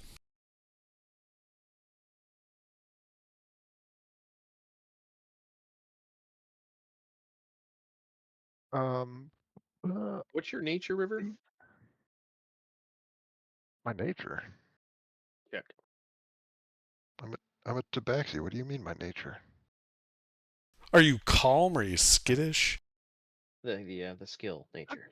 I think standoffish, if anything. It's a +4. I am proficient, though. If you have a better one, I can help. No, I'm not. I have a +1. I was gonna say we should check these bugs out because these are not normal bugs. I'm curious. So do you go and retrieve one of the ones that's more or less intact? Because it's Well, not the one wasn't that the there one Drake got a hold of. Well, wasn't there one the first one that the Drake and I killed? Wasn't that to us on the log? Yeah, but the Drake kind of ripped it apart. Remember, it got into melee and the Drake just sort of bit it in half? Good point. Good point. Oh, you can't be mad Yeah. at him. He's just a little guy. No. I'm not mad at them. Yeah, we can go get one of the other two that are still intact. Yeah, I mean, you shot down two of them with arrows. Those are more or less intact. And you can easily retrieve their bodies. Yeah. Then I can guide you, River, but I think it'd be better. Well, is +3 better than advantage? Because I have 1, you have 4, so it'd be +3. I think it's +5 is advantage, right? The math. Mathematically, it's plus like 4 or 5 is usually the tipping point for advantage over the flat bonus. So it'd be better I do it and you help, or if somebody else in the party has better than a +1 nature check. Hebron, Giuseppe? Yeah, I have a +2. Oh, okay. So Hebron does. I might nature actually have the highest int of the party at 14. What? No. Mine's only a 12. I'm Well- literally inclined to be the better wizard in the party. River is also providing help, and I am providing guidance. As we explore the nature of this. All right. fucking So weird-ass we'll bug. take the 21 plus d4.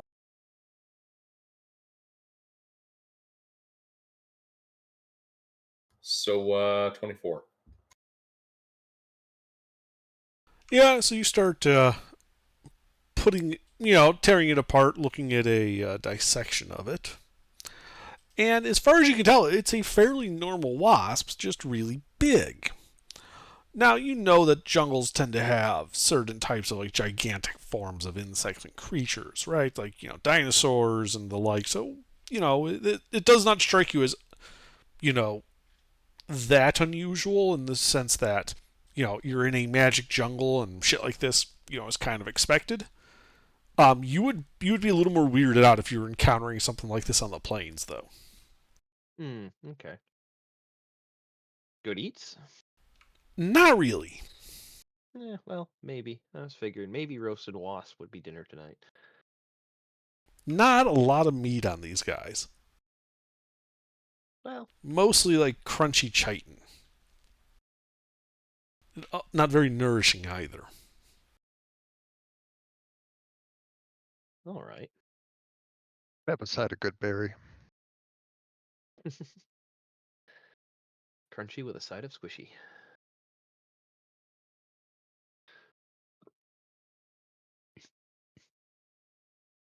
All right. Well, I do believe we rest. Yeah. How does the sky fare? Let's find out.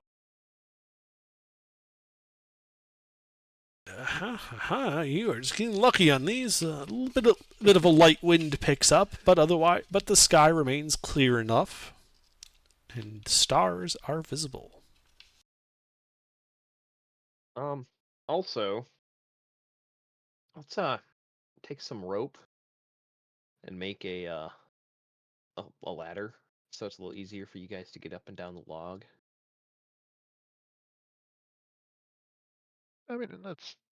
I mean, the tree has easy handholds, right? This is not a hard climb. It's just that it is a climb, so they're at half speed doing it without climb speed. Oh, okay. I don't have a problem with it.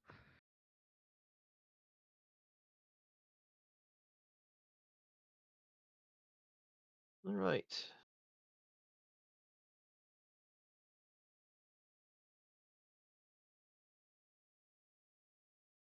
Oh, I have a whole spell. I have 2 spells. I miscounted.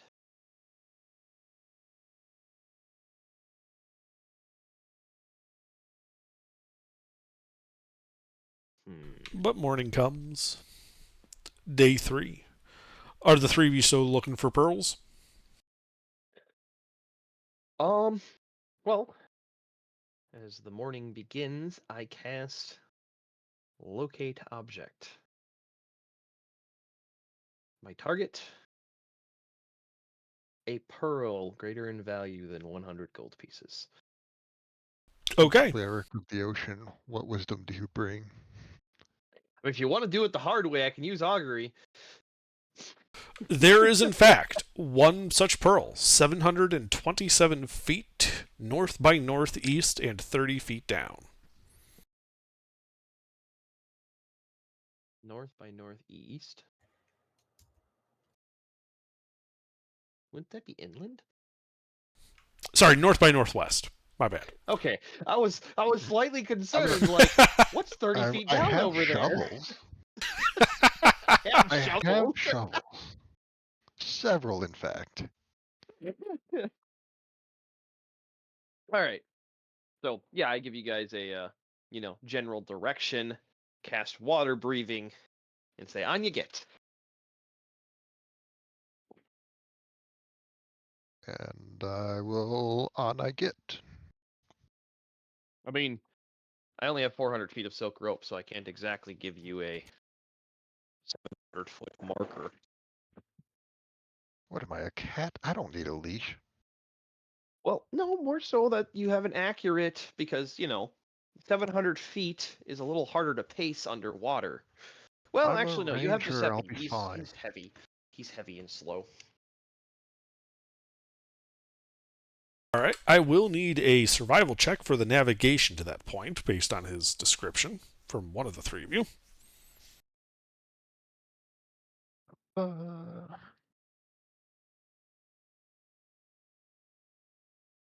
Advantage from help? Question mark. Anybody else proficient in navigation tools? I'm not.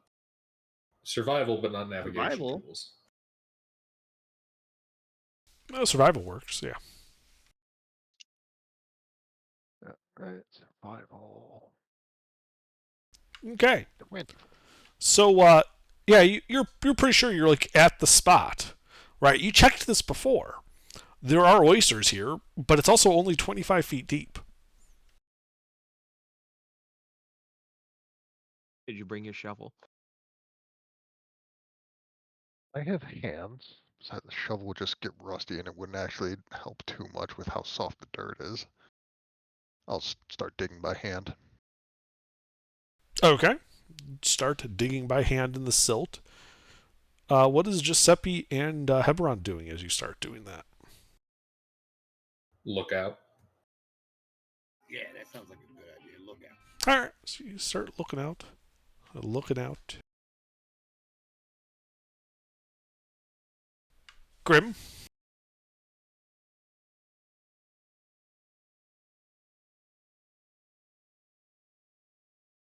Leave the cat to dig in the sand by herself.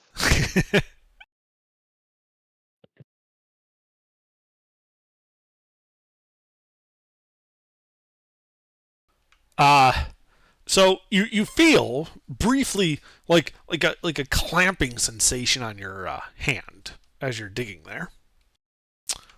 Before you can feel what it just feels like it like collapses around your hand. And as you pull your hand out, assuming you pull your hand out from that, Yeah. you find yourself holding the top part of what looks to be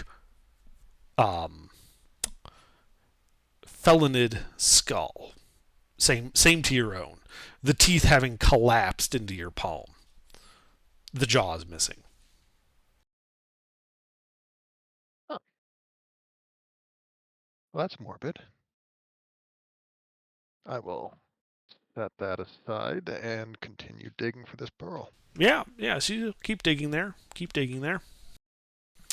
You find a spine and some ribs, and eventually you find like some worn leather strapping that you think might have once been a belt. And strapped to the belt is a 2-foot long, 3 inches by 3 inches square metal box made out of a dull gray metal that feels heavy in your hand.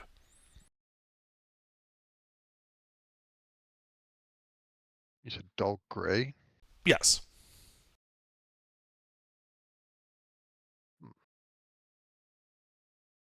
Hebron, you're good with metals. What kind of metal is this?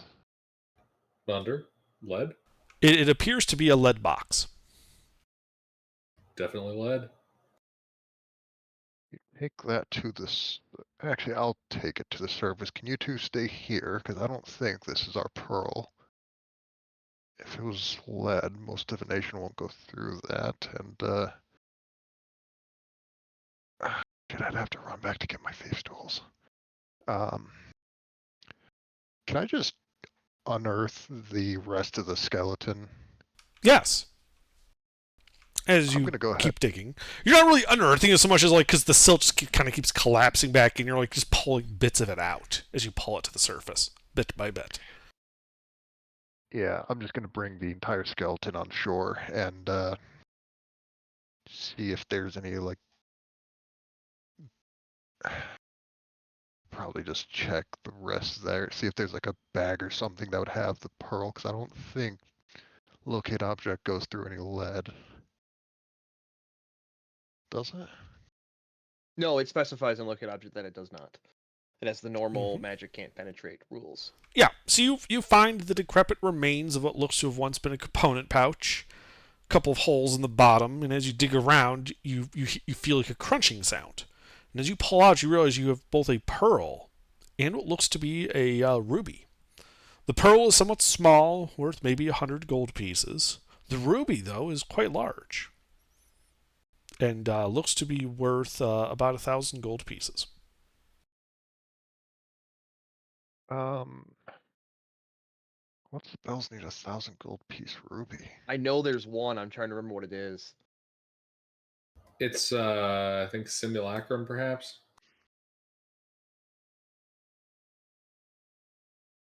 Simulacrum is illusion. That one doesn't need a ruby? It could be like off the top of my head. It could be simulacrum. Uh, there's one like I think it's transmutation that lets you like put stuff into storage. Sequester, I think. Could be that. And either way, I think this Tabaxi was a wizard of some capability, so if we do find a way to revive them, they might be a good ally to have. But we also don't know anything about them, so they might be one of the sketchiest people who have ever walked the plains.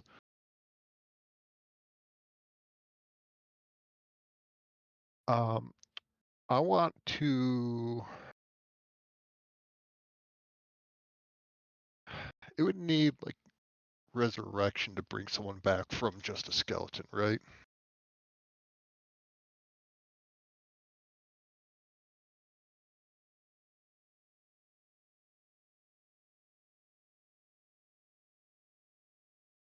I'm checking.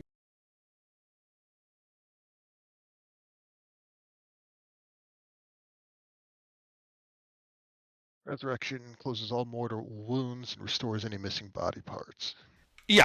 Well, it was also based on the timing. Like, Raised Dead requires it to be within 10 days. You don't rot into a skeleton within 10 days. So, yeah, you would need at least resurrection to bring this guy back.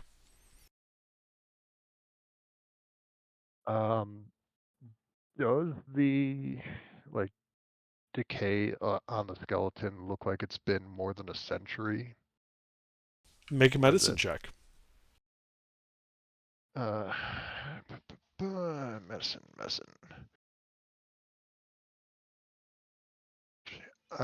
Can I delay that until Mr. Grimm is around to do that? Because he is more of the healer type than I am. Yeah, you have effectively the skeleton, so you can examine it at your leisure. I All have a right. +9 to medicine. I think I'd be the better choice for Yeah. that check. Yeah. All right. We've got what we came for.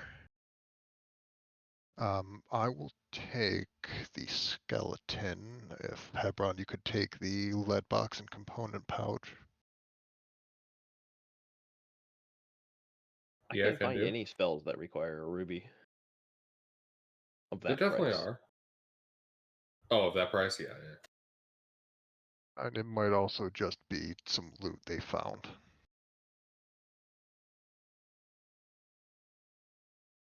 Um, with if they are,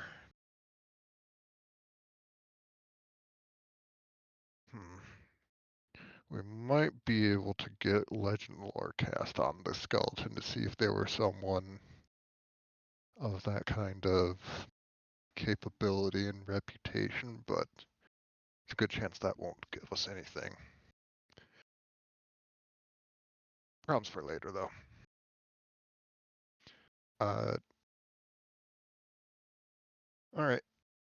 We'll head back to camp then. Okay. Yeah, you make your way back to camp. Grimm is toiling away at that scroll still. Hey, Graham. How familiar are you with the decay of a corpse in salt water?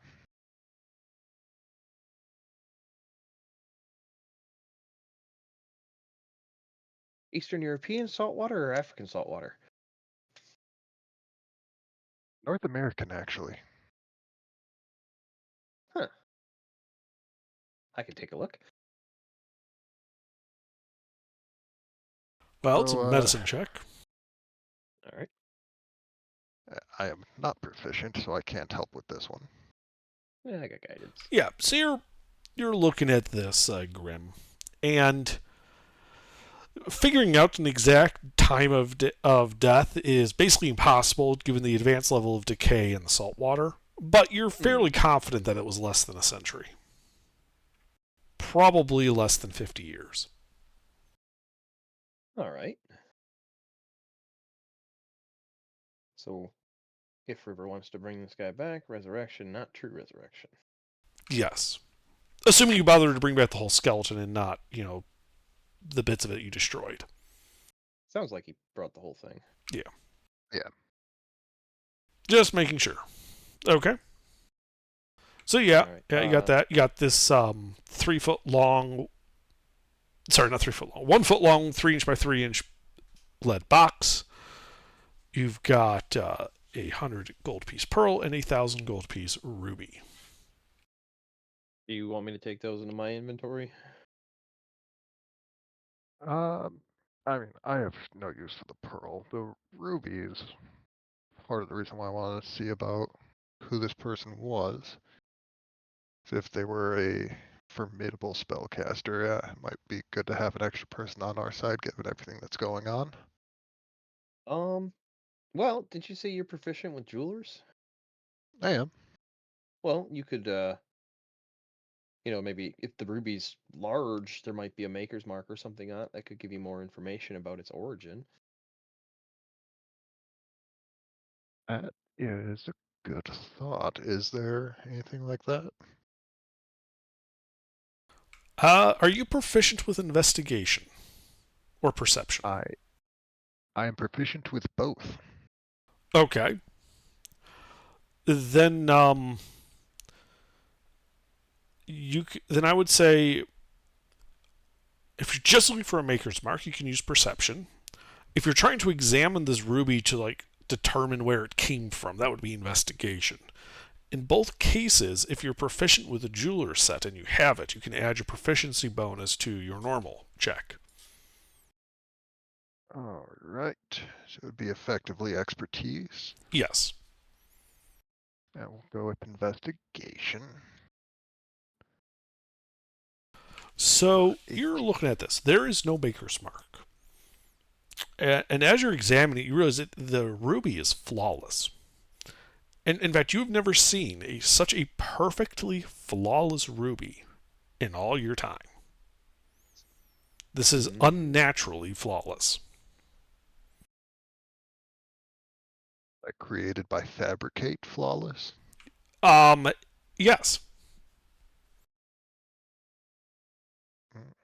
Mm-hmm. But like for example, normally at the edges of two facets, at that edge, there's minor nicks and stuff that you can see under magnification, right?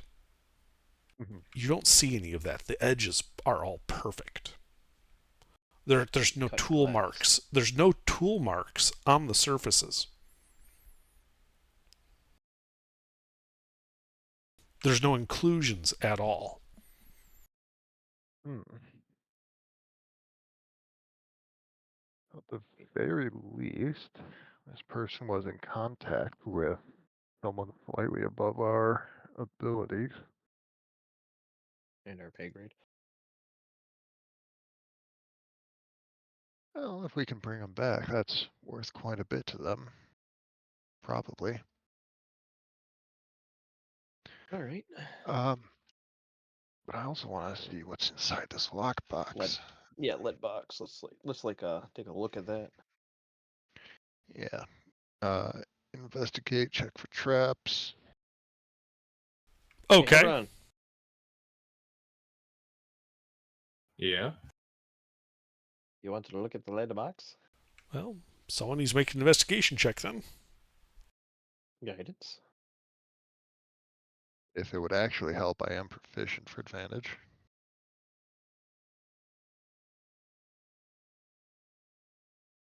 Well, yeah, he already met the DC for everything. As you're looking at this Hebron, you see no seams, nor any mechanisms or writing or indentations at all. It's a little worn and pitted from being underwater and in silt, but is otherwise clean. However, it's a 1 foot long, 3 inch by 3 inch bar of lead. It does not weigh as much as a 1 foot long, 3 inch by 3 inch bar of lead should. Which, with that level of investigation, would tell you that the inside likely contains a core that is not lead.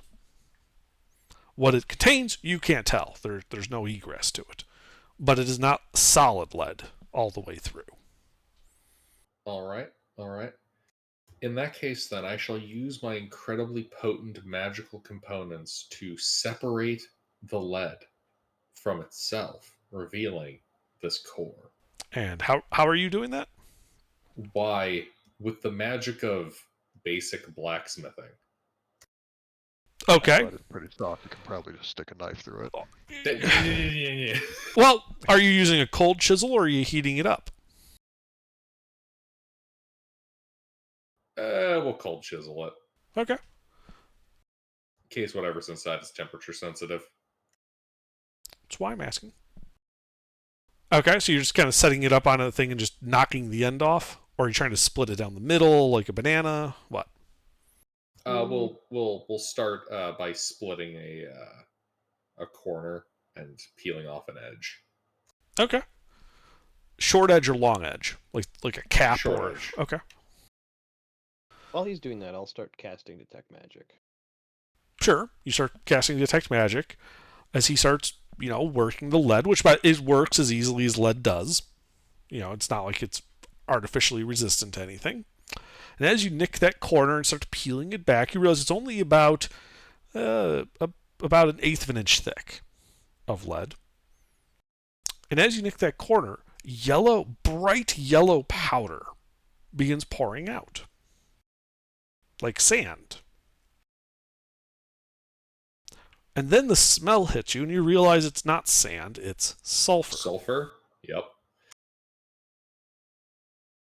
I'll take a nice whiff of the refreshing sulfuric odor. Mm-hmm.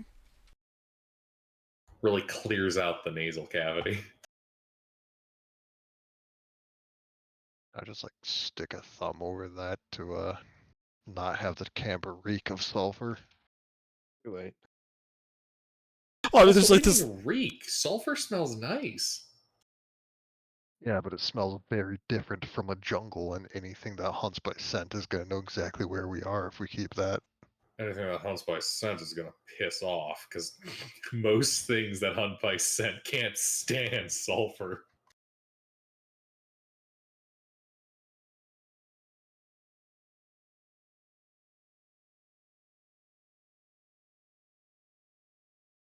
Okay.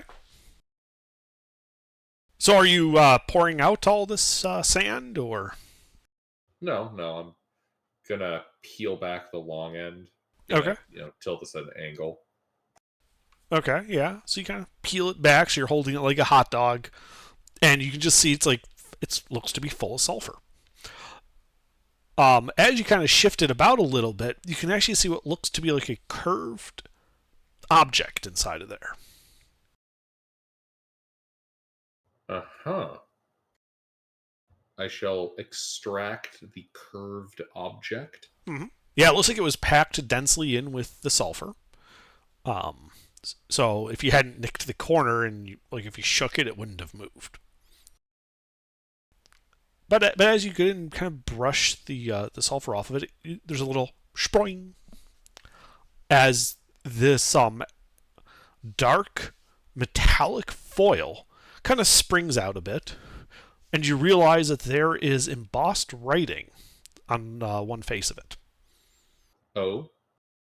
What language? What languages do you know? Because it's not common. I know Common, Dwarvish, and Elvish. It is none of those.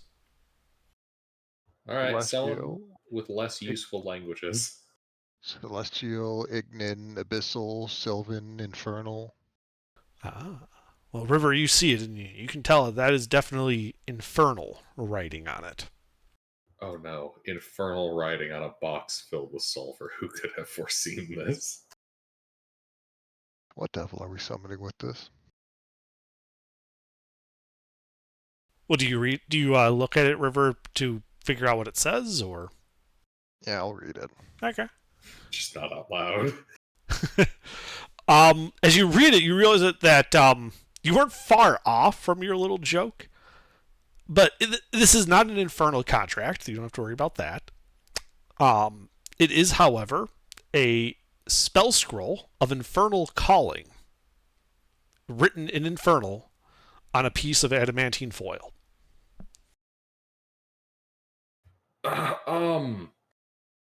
Adamantine? Foil, yes. The foil part is irrelevant. I heard adamantine. You guys mind if I rub out the writing? Just do it away from camp, and preferably behind course. a curtain. You did hear when I said it's embossed with it, right? Yeah. Okay. So it's not ink. You can't just rub off the scroll work. Yeah, but it's a foil. That Yeah. means that you can work the metal kind of like with a aluminum foil, where anything that's embossed on it, you can kind of smudge out.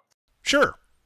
As long as that's what you were talking about and not the way you talked. I thought you meant like you were going to rub the ink off, and it's like there's no ink. No, I'm just going to rub the metal off. I was thinking of a charcoal rubbing, because would we need to make like an actual spell scroll to be able to have a wizard transcribe it into their book, or we would just need... So we can't just get a charcoal rubbing of this and then give that to a wizard later? Alright. Hey guys. I think I know what the ruby was for. Oh. Uh-huh. But why... Oh, right, it's not consumed. I don't think we should resurrect this guy.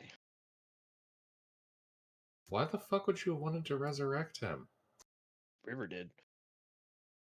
Well, they're a wizard with pretty powerful magic if they weren't sketchy as hell. Which... They have a scroll of Come Here Demon and a ruby capable of making it. Let me hold on to that. I'll hold on. No. Giuseppe, hold No, you're all good, Giuseppe. So yeah, I'm gonna rub that out and take like the adamantine. You don't trust me there. Are you saying you don't trust Giuseppe? Yes. As I understand, Infernal Calling isn't a particularly potent fiend, and it's certainly not permanent. It's very temporary, but there's no version of this that ends well. Yeah. There are versions that end well. That is all just fiendish propaganda. If anything, rebox it up in the lead. Hebron should be able to reseal it. What's adamantine foil, man? I'm taking that shit. We're going to an adamantine mine. Yep, an adamantine foil though. I'm taking that shit. No. That quarter ounce can make a huge difference. Mm-hmm. The scroll intact is worth more than the fucking adamantine you're getting out of it. We're going to an adamantine mine.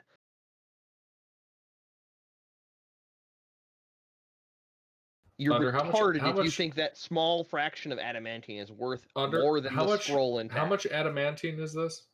About 2 ounces. And how much would that translate to for any kind of activity? As 2 ounces. He's asking for like the material value. Yeah, like so the books don't exactly explain anything about how it's about 100 gold a pound or silver works. So in terms of selling it, it costs about 100 gold for a pound of adamantine.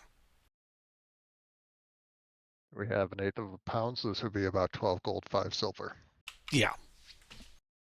As for how much it costs to like work into like an adamantine weapon, yeah, because the whole bit with silvering and applying adamantine to a weapon is it provides a gold cost, but doesn't explain what element of that is the actual raw material quantity versus the skill set needed to work the material. Because it explicitly describes as if you're coating it or making it entirely out of it, which kind of doesn't make sense when you start converting, weights and whatnot. Well, it does, because you would coat like a really large weapon, like a great axe or a great sword, whereas you might make an entire dagger out of silver. That would be kind of a shitty dagger. Except against things that are weak to silver. Yeah, but it Oh yeah, it yeah, wouldn't I make know. sense for You yeah. don't make sharp-edged objects out of silver. You only make blunt weapons out of silver. Exactly. It's one of those You things. use I have candy to ask make the sharp objects. because there's built-in verisimilitude problems with the ideas that they put forth in the book. Yes, I know. I agree. I'm explaining why that paragraph says that. Is because smaller weapons might be made entirely out, like a club. A silvered club might be made entirely out of just like a silver bar with a handle. But if it's like a longsword, it's probably just the blade is coated. Would there be a mechanical difference to simply, like, if we took a rock and folded this foil around it, would the rock now count as adamantine? Probably not. Just because you're not able to impact. Like you have to remember, it kind of sprung out and it wouldn't conform to the rock well. Getting a good hit that actually does damage with that beyond just like 1 point of bludgeoning is going to be very difficult because of the nature of it. That's why you want it worked into a weapon instead of just wrapped around something. This is also the only instance of adamantine foil you've ever heard of. Right. But also, if the adamantine is wrapped around a rock, I mean, it's an improvised weapon. And doing 1 point of damage would make sense. Adamantine is a tag, not a damage type. I'm saying that if you were to like take this foil and like hold it like as a tube around like a club or a mace, it would still not do good damage because it isn't part of the weapon. It's sliding around. There's slippage, gaps that would impact its effectiveness. That's why you need it worked into the weapon. What about a single adamantine fingerless glove with no mechanical impact at all? I don't know what you're asking there. So, in terms of mechanics, what you've got is 2 ounces of adamantine that could be used for this. If we were saying, I think we were saying before that you need like a pound of adamantine to coat like a weapon in it effectively. I think is what we were saying before. That might have been. So you're an eighth of the way there to having enough to coat a weapon. Assuming you had the means to work it. Which, if I recall, is just the smithing tools, yeah? Yeah, I didn't know if you had a set with you.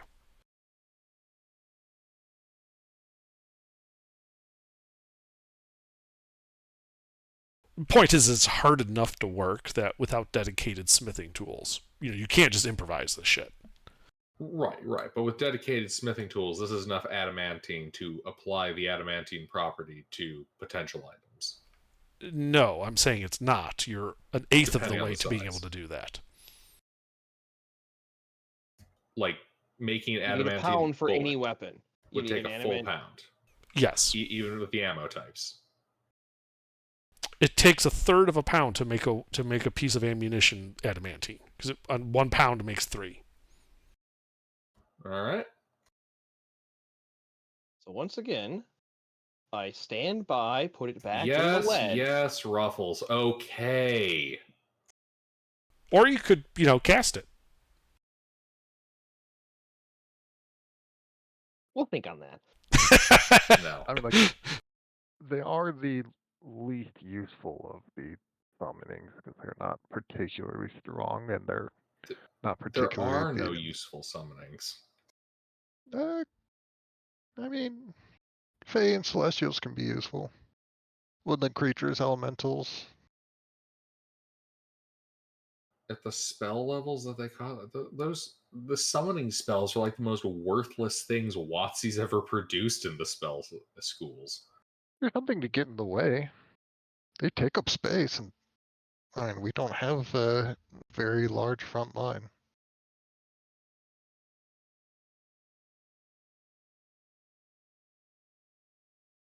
With smithing tools, is Hebron able to reseal the lead? Easily. Okay. Is Hebron going to do that?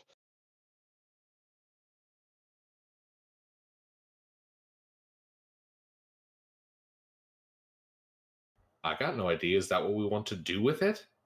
You seem to have Yes. decided already. Well, you want to fucking coat a weapon with it.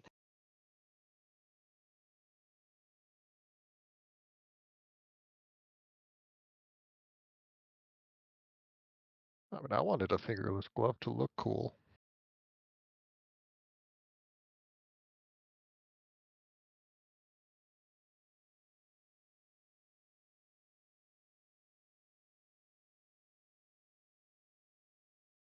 Mr. Grimm says to put it back in the box.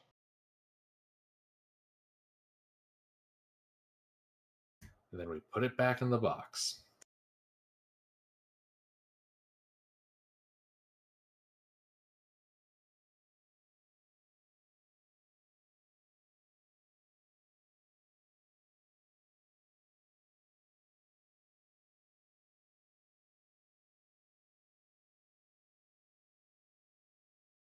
Do I have to roll anything to put it back in the box? No, you can just put it back in the box. You can seal it Back up in if the you want box. to.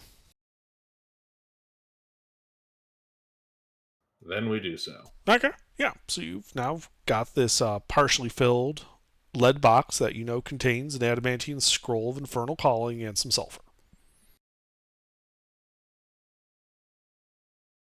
All right. So what do you do with it now? Don't know. Not my problem.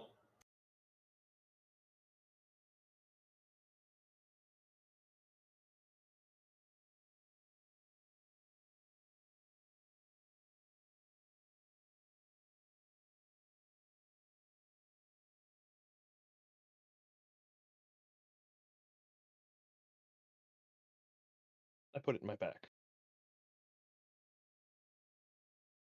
Okay.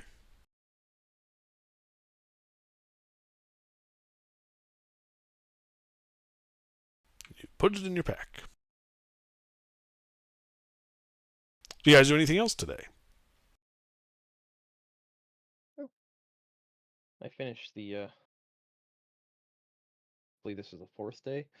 It is. Is there a way I can put the skeleton in the Drake's pack where it won't get damaged during travel? Or at least isn't likely to. Yeah, you can just shove it in the pack. It's just a skeleton, so it folds up easily. Alright, I'll do that. Yeah, like it's just bones, right? There's no connecting tissue, so you can literally just stack all the bones that you want in the pack. Yeah. World's shittiest game of Jenga.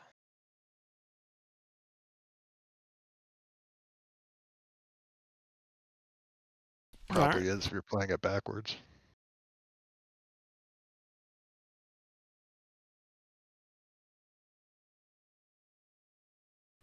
Well, the rest of the day passes without incident. Night falls. What do the stars tell us? The stars. Well, it begins to get hotter. The wind begins to pick up. And the night is free of any clouds whatsoever. Morning comes. The day, you can just see the heat haze all around you. It is an exceedingly hot day. There is no wind and not a cloud in the sky. The sun is just beating down on you guys. Good thing we have this 10 square yards of canvas. It helps a little bit, but there's just so much humidity and stuff that it's very marginal at best. It is a very uncomfortable day.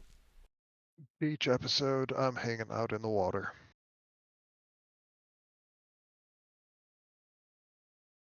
I am continuing to write scroll. Okay.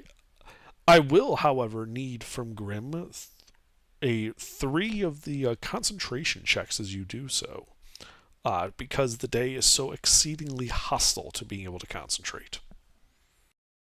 Does Warcaster help with this? I believe it gives you advantage on the concentration checks. It does.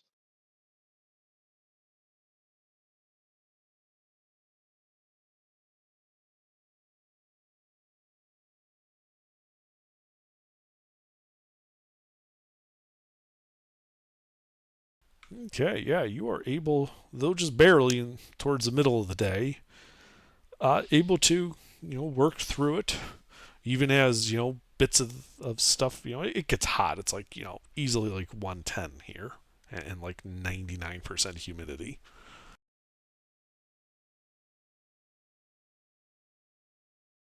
And I do, since I have the spell up, virtually cast water breathing on everybody if they want to use it. And, Believe it or not, in the that does water more. make it easier to breathe, even out of the water, because the humidity is so high. Water breathing works on the air too. I'm gonna go just fishing for dinner. Okay. Just chasing down fish with a knife. Well, survival check then. Probably faster than most fish. Survival. Yeah, yeah. There are some like fish that come close to shore, mostly bottom feeder types. But you do find one of the larger fish that kind of following one of these bottom feeders. And yeah, you're able to surprise it. It's like a catfish looking thing. There can only be one.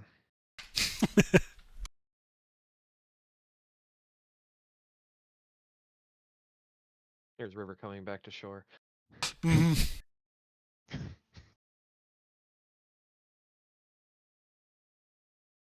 don't know what my dagger is, but I got catfish. Yeah, I'm just chasing it down and hunting the fucker with a knife and short sword. Yeah, you're basically able to just ambush this thing. It was not expecting an actual cat. Nobody expects the feline inquisition. Mm-hmm. And then night falls. No. The heat abates, but clouds stay away. Oh, good. But in the night, you guys hear this like loud croaking sounds throughout the night. And on your various watches, you can see all just apparently like as the heat is abated, various large amphibians, suspiciously frog-shaped ones, seem to have moved into the area. Large frogs, you say? Yes, large frogs, How large? medium-sized.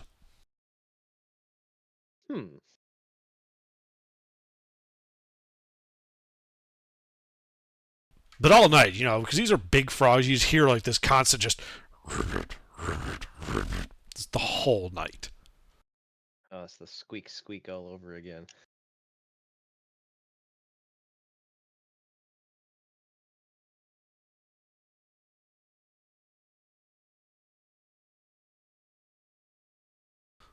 Morning comes.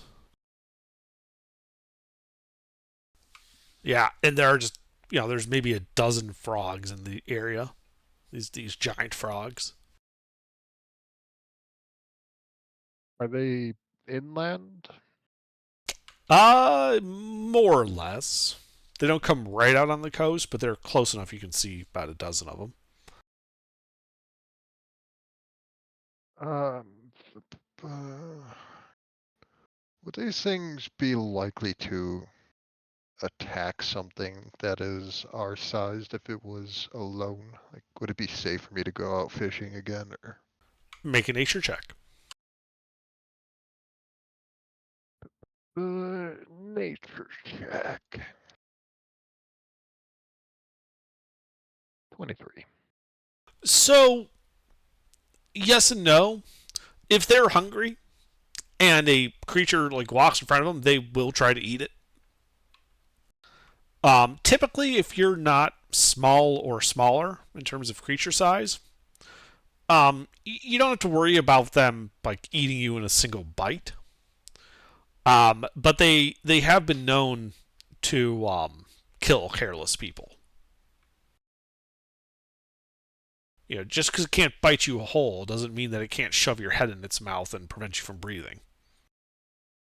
Well, I certainly am not careless and foolish, so I'm going to go out hunting.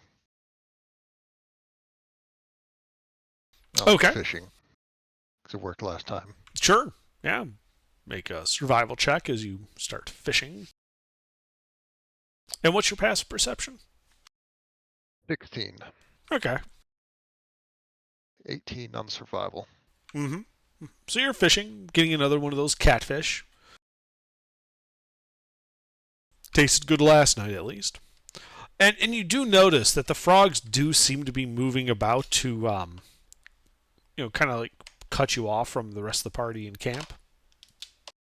Like you'd have to go through them to get back to camp. How fast are they? They're not.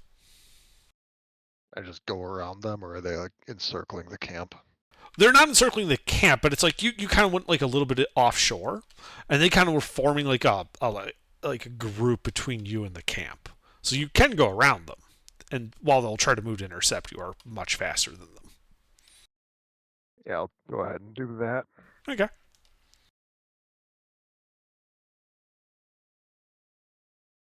Little speedboat cat out in the shallows.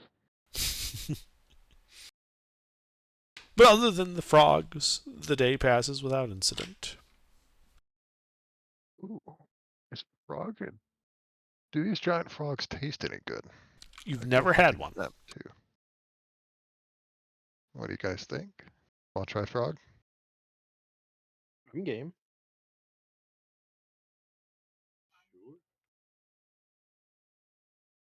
Right.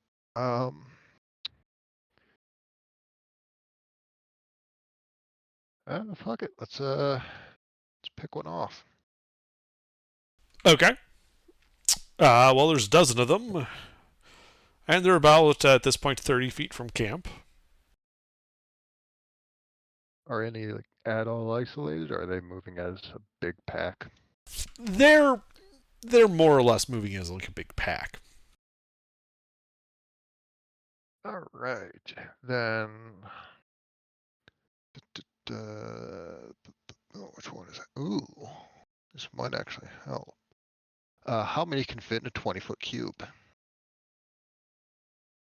4. I'm going to cast web on them. Those 4. Okay. 20-foot cube. Difficult terrain, lightly obscure the area.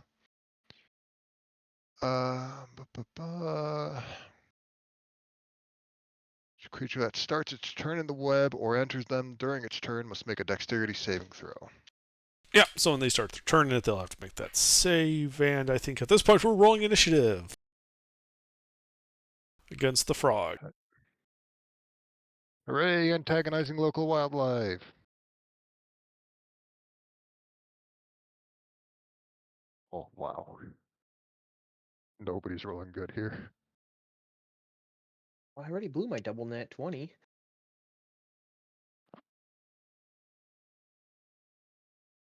Or take it back. One person's rolling good here.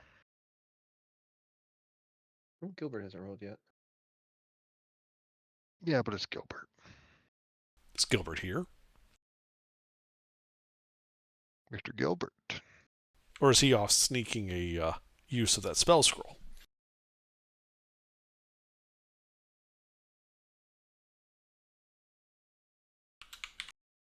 Well, he'll just pop in when he gets back. Giuseppe.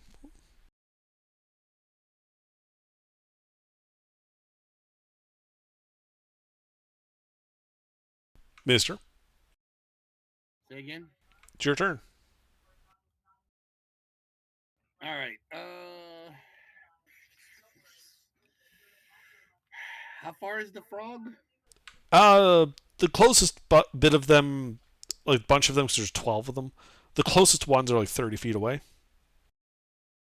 I can move into melee at that range. through the muddy, mucky water.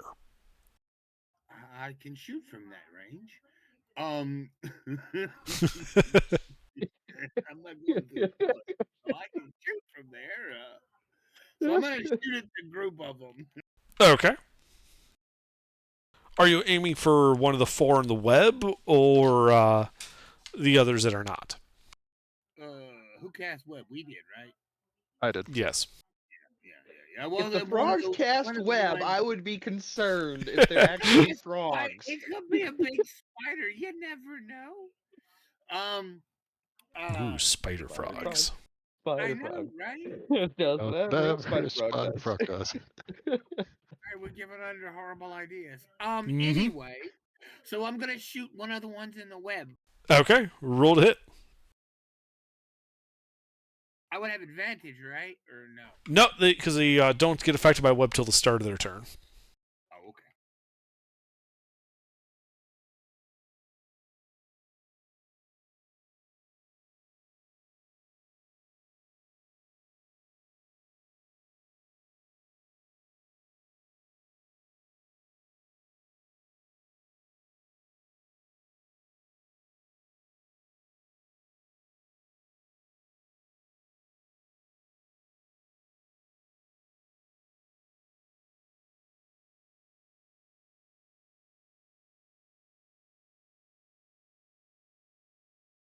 Son of a bitch. That will hit a frog. Oh my god. Wow. They might be frogs, but they're medium-sized creatures. They're probably not the most dexterous. Well, I started off with web. If nothing 7 else, I don't points put the hurt of up. piercing damage. Okay. And I can shoot again, right? I have 2 attacks. If you have 2 attacks, yeah. Oh, holy shit, you're mostly paladin? I'm Yeah, I think 5 one levels of paladin, yeah. And he's one dip rogue. Yeah, I have 1 level of rogue for right now. 13. Yeah, hit again. Yay. Yep, you hit him right again. I'll let the Drake throw acid damage onto it. So it's That's a 1d6 D6. extra.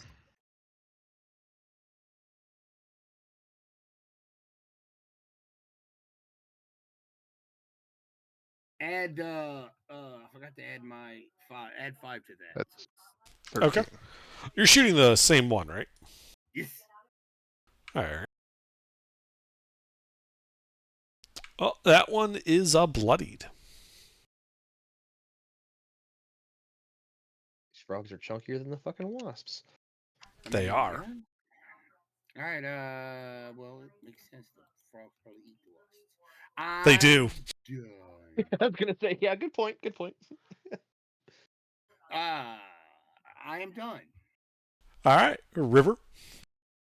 Alright, I am going to double tap the closest frog with sharpshooter shots. Alright, closest one. Well, there's one in the web and one that's not in the web. Both would be considered closest. The one that's not in the web. Alright. Roll to hit. 2 hits.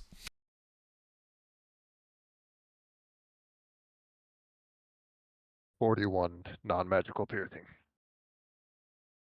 You skewer it with your arrows, and it dies. Alright, then I'm going to have the Drake, does it have a swim speed? I think it does. It does not.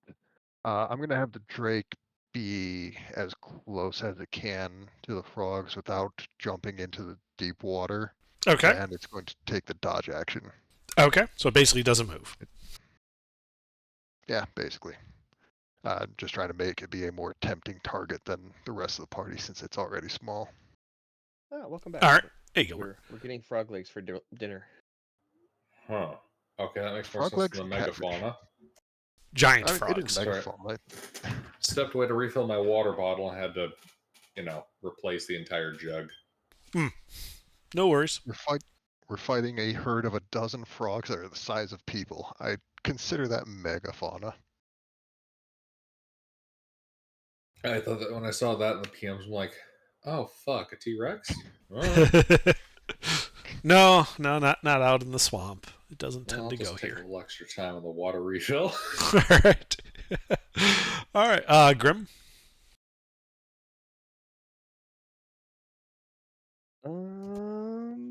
Slow. Okay. On 40-foot cube.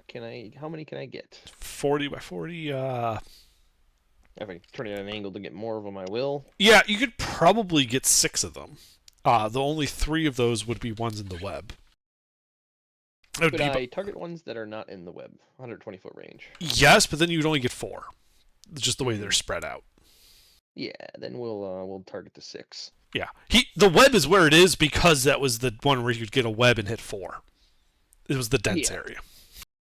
Yeah, so I'll get the 2 extras, and then they'll have the ones inside the web will have disadvantage on dex. But first, a wisdom save from them. Yep. So you're going for the 4 in the web and then the 2 extras?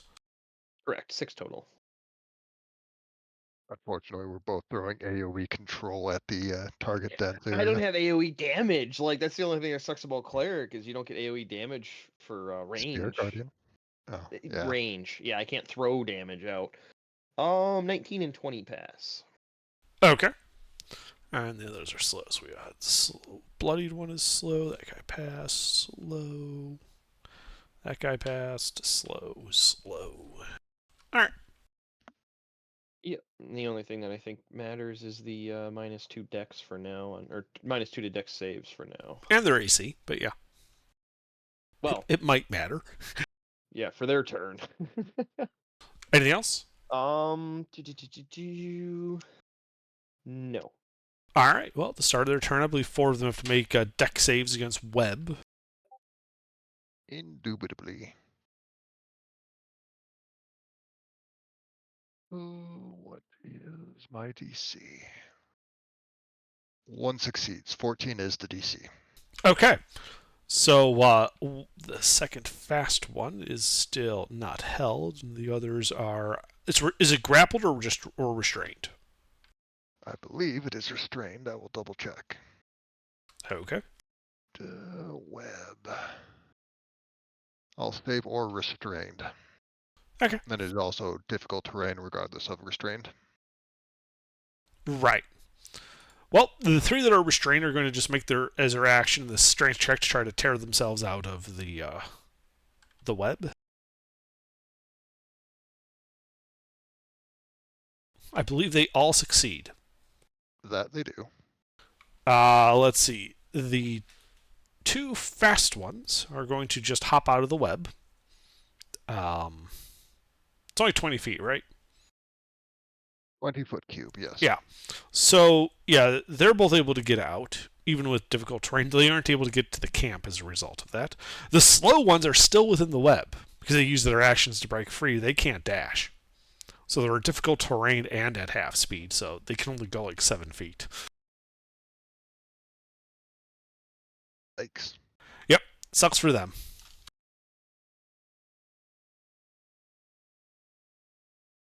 Let's see. The rest of the frogs will go ribbit, ribbit, and start hopping in towards the party. Just hopping through the water. None of them are getting onto the log. But let's see. A couple of them do get close enough to where they're going to lash their tongues out at a couple of guys. One tongue going for River. Does a 19 hit River? Yes. Okay. I need a strength saving throw from you. 17. Okay, you are not pulled off it, though you are grappled by him. And you take 3 points of bludgeoning damage. and the tongue is stuck to you. Mhm. See, and then the other guy, who's he gonna go for? Giuseppe. But the Drake's right there. It's a tiny little creature. Oh, that's a good point. All right, the Drake. 14. Does a 14 hit the Drake?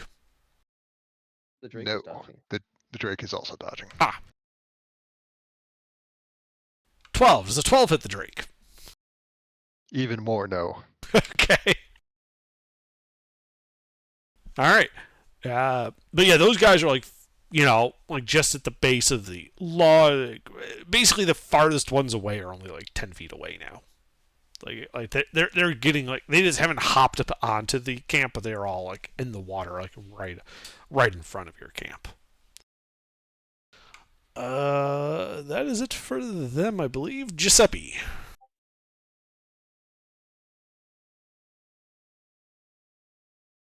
Mister, Yeah, sure.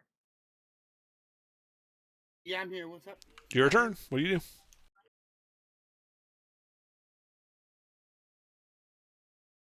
do? There's 11 frogs.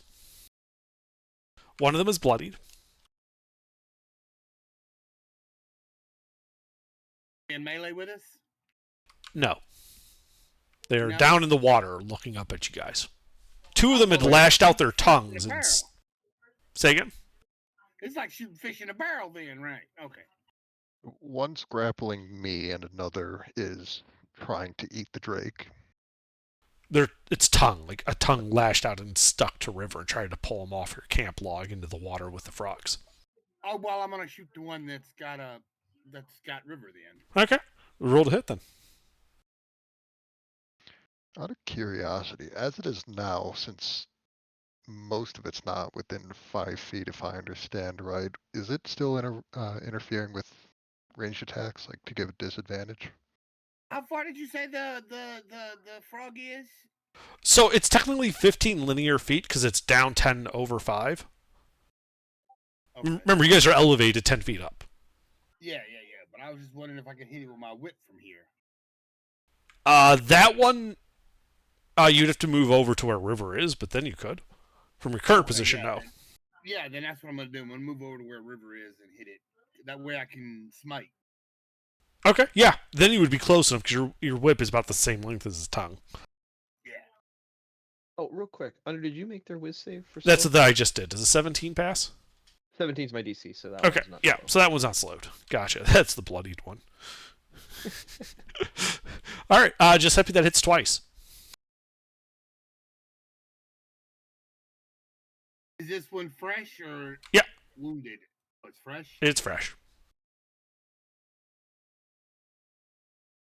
I don't think it's likely to matter much, but I'll throw the Drake's acid damage on it. Okay.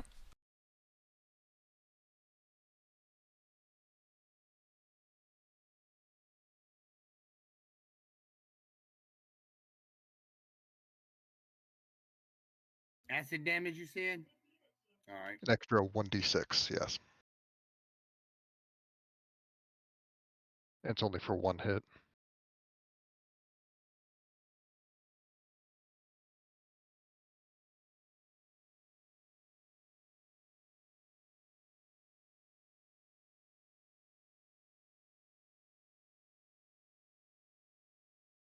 All right, you slay the frog.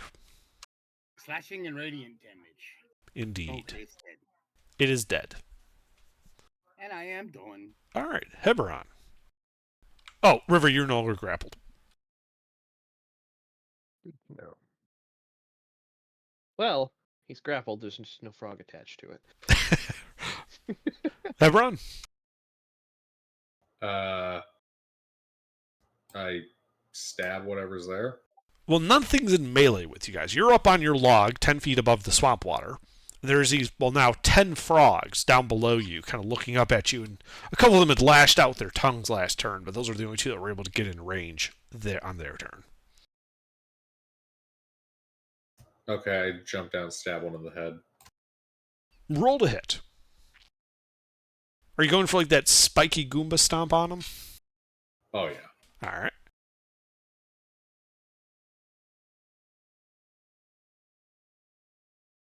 Well, you land in the water.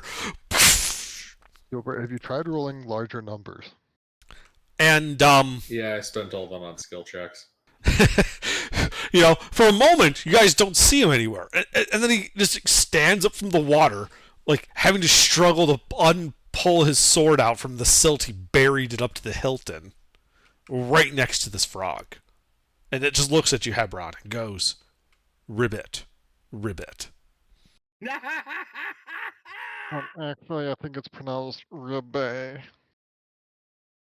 So you know how in order to get the ribbit, that sack in their chin needs to swell? Mm-hmm. No. Action surge. Okay, roll it. 2 hits. I really took that ribbit personally. I guess.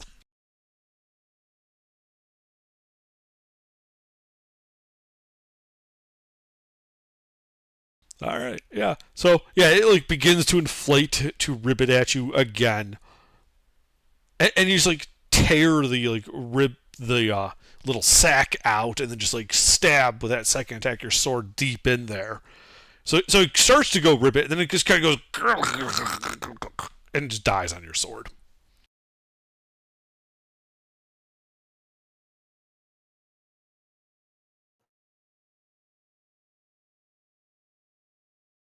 Anything else in your turn, Hebron? Can I walk closer to another one? Yes. I walk closer to one of them. All Doesn't right. matter which one. Well, the two that had gotten closest to you guys are now dead, so you walk a little bit away to the next one. So you are currently 7 feet from the wall, well, from the edge of the log that gets up to the party. Right? Is that all? Yeah. River. How far are the closest frog? For you, that would be 20 feet, because the two that were at 15 are now dead. Alright. I'm going to have the Drake jump into the water and try and butcher those frogs. Then I'm going to shoot whichever one is farthest from the party. That would be the bloodied one. The furthest one is the bloodied one. But yeah, have your Drake make an attack roll to handle the close one. 18 Hit. to hit. Now, is he trying to jump on top of the frog? Yeah, like right between its eyes. Mm-hmm. Yeah, so it just like pounces down on this frog and it just tears into it, hurting the frog. But the frog is still there and goes, ribbit, ribbit. Hebron, it's ribbon and kill it. Anything else? Oh, sorry, you were shooting the far one. Yeah, the far one. Crit. On that bloodied one. 4. Yeah, it's dead. It is very dead. It got perforated. Second attack on the next farthest one. That's a hit. 16 for 19 damage. Bloodied. That is my turn. All right. Grim. How are the slow ones looking? So the slow one that's still inside the web zone is now bloodied as a result of River's shot. The other two, which were not in the web, are still slow and slowly making their way now towards Hebron. How many of them are within 15 feet of me? Within 15 feet. Or is there a position on the log that I can get a majority of them within 15 feet? There is no position where you can get any of them within 15 feet. The two close ones were killed already. The rest are progressively further and further out. Then, next closest to us. That's the one, well, there's the injured one that the Drake jumped on, the one that Hebron is currently in melee with, and two others that are, so it would be down 10 and out 10. So it'd be like 20, Uh, 25 feet from you. Are either of them injured? The one that the Drake jumped on is injured. The other one's Wounded. full. The other three that are that close are full. Okay. Of those three, are any of them slowed? Of those four, two of them are slowed. I'm talking about the three that are healthy. That aren't Of the three that are healthy, two are slowed. Okay. One of the slowed ones, left, guiding bolt. Roll to hit. Hit.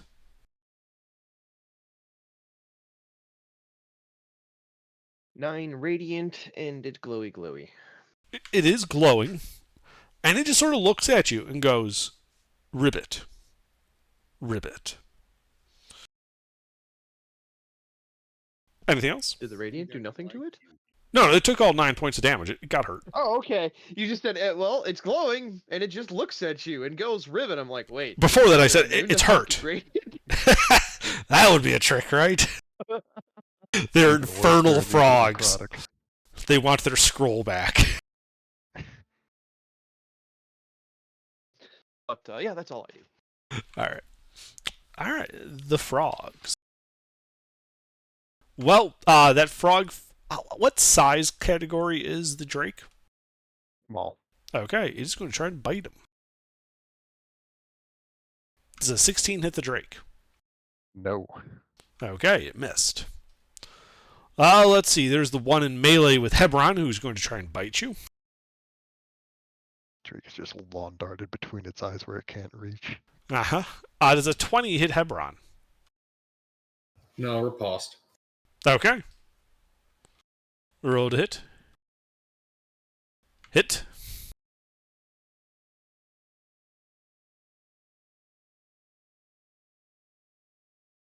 Must be one of the ones that riveted at Hebron.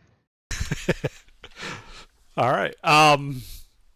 You scratch it. It's hurt. The two slow ones are going to toss their tongues at you, Hebron.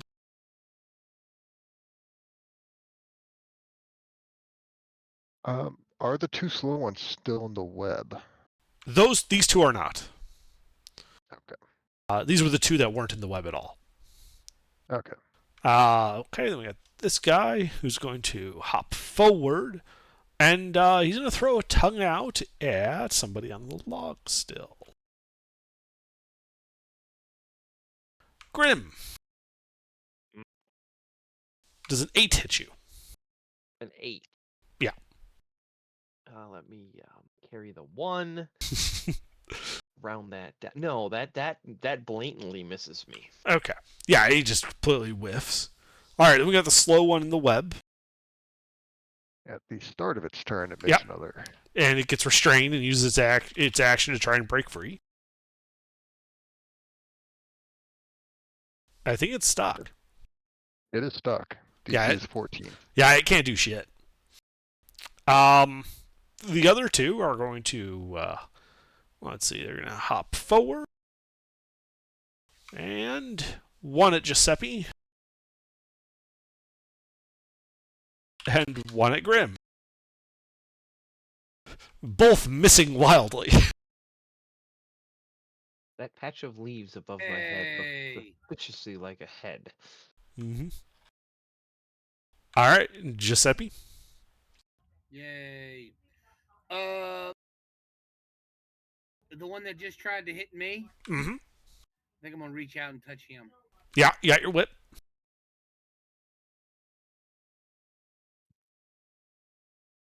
Oh, I read the wisdom saves. 2 hits.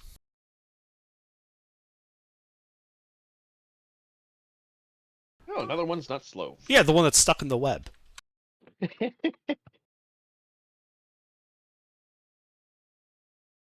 Ironic. 26 points of radiant and slashing damage. That frog is near death. I am doing. All right, Hebron. You're in melee with one, like close melee with one. The other two are lashing at you with their tongues. You hit this one in front of you twice. Throw the Drake's acid on one of those.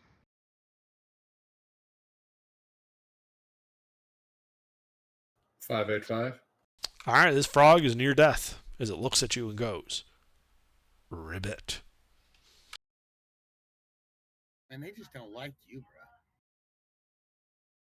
Anything else, Hebron? No. You should go down there with them, Hebron. You should just go down River? there He with is. them. Love. He's Oh, literally in the mud with them. He jumped down already. Alright. Shooting the one that Hebron almost killed. Hit. All right, River, you just stole another one of Hebron's kills. Shooting the one that Giuseppe almost just killed. Hit.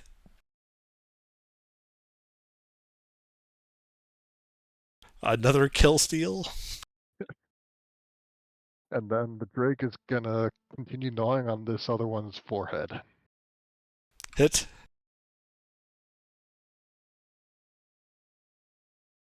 Another stolen kill. Not even bloodied yet. I can dream. Alright, but that is it for me. All About right. kill stealing. I'm Grim. a ranger. I gotta do something for the party.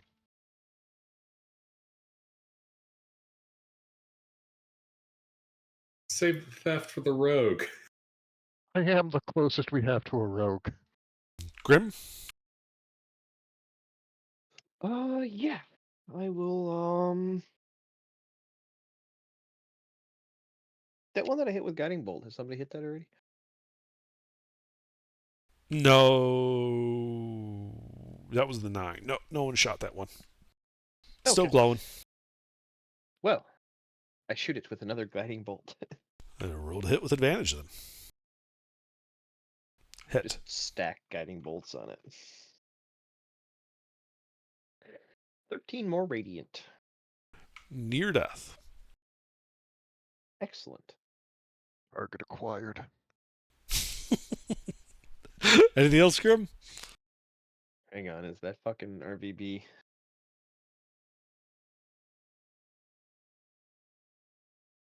I've heard that in a lot of different games. No, red versus blue. You kill stealing fuck. The shortcut for team killing. Control FU. It wasn't meant to be, but I do apparently accidentally reference Red vs. Blue a lot. Nope, that's it. All right, Grim. Oh, no, wait, that was just you. All right, the I frogs. cast Guiding Bolt. The frogs. Well, the one fighting the Drake is going to try to bite the Drake. It misses. A little bit. Yep. The two slow ones are going to try and tongue lash Hebron.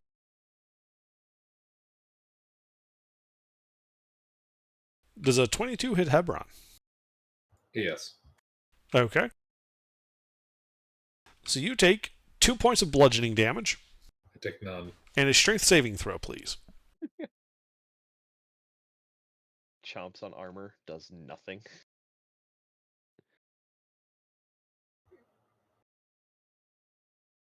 I mean, he's just trying to pull me in, yeah? Yeah.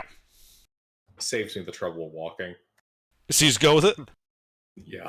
All right, so it just drags you over and just...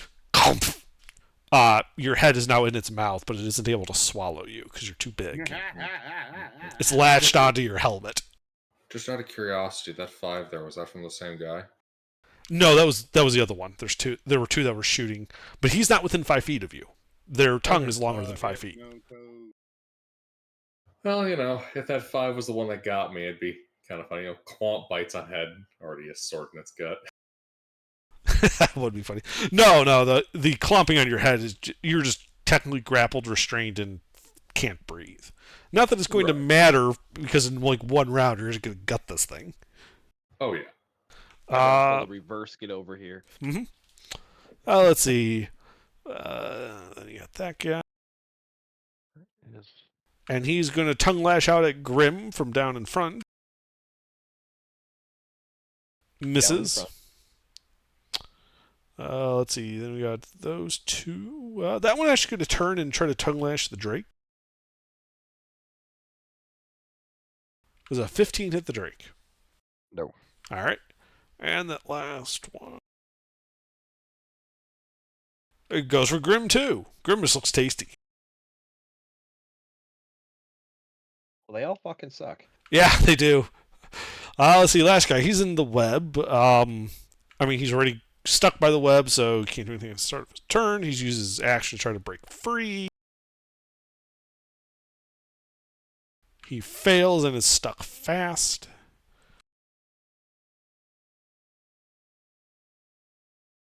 The one that's slow. yeah, the one that's holding onto Hebron is no longer slowed.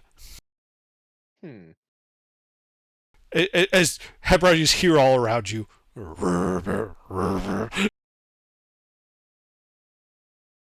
Giuseppe, is fucking dead.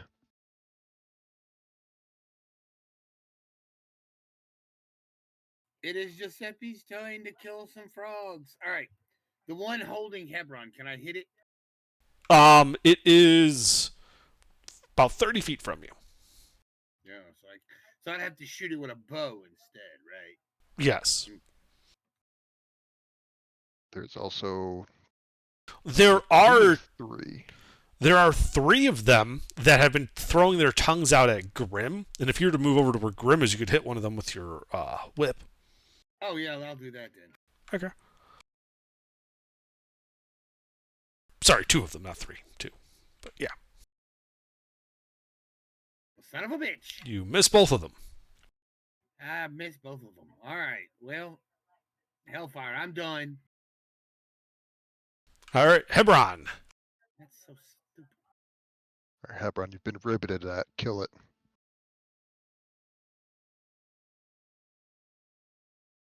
You are at disadvantage from the restraint.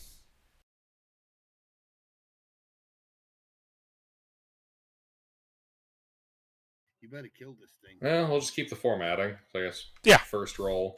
Mm-hmm. Yeah, your first attack hit. So does your second attack. 15. 18 and 14 both hit.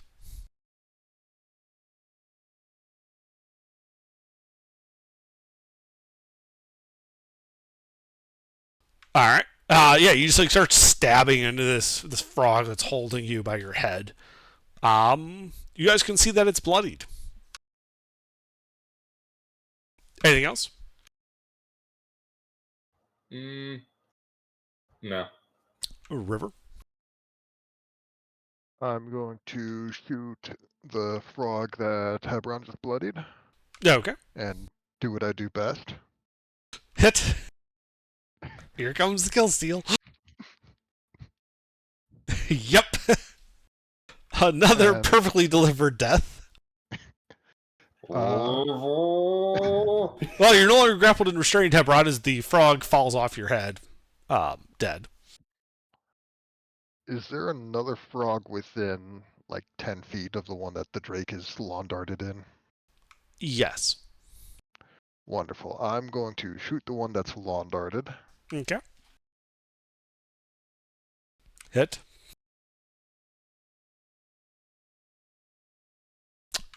Near death. Damage. And then the Drake is...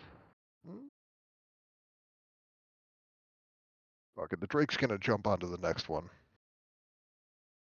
Okay. Well, as it jumps away, the one that it's on is going to take its attack of opportunity. And it misses. Goddamn frogs can't hit the broadside of a barn. It's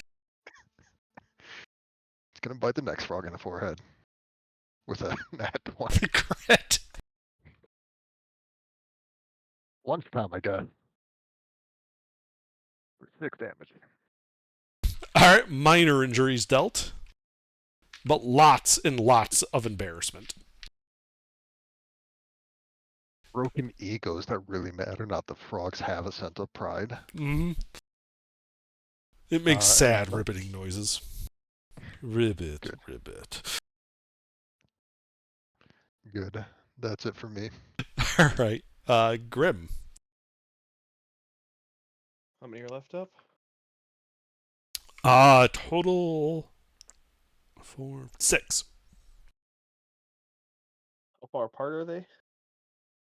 So you've got two that are like 10 feet at an angle from you. One that's 30 feet away, throwing its tongue out at Hebron. One that is 15 feet away with a drake standing on top of it. One that is about 25 feet away that used to have a drake standing on top of it. And one 35 feet away stuck in the web.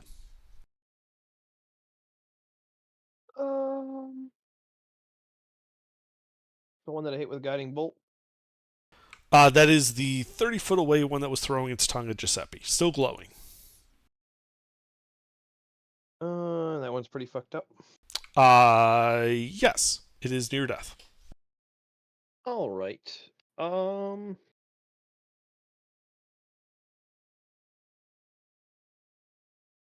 Is that the one that's still slowed, or which one's still slowed? That is the one that is still slowed. All right. And a crossbow kill. I could get a crossbow kill. I'm gonna go and try getting a crossbow kill. Advantage, and its AC is at like -2. I don't think you're gonna get a better shot for it, And I have advantage. especially because it probably has like 3 health left. Hit.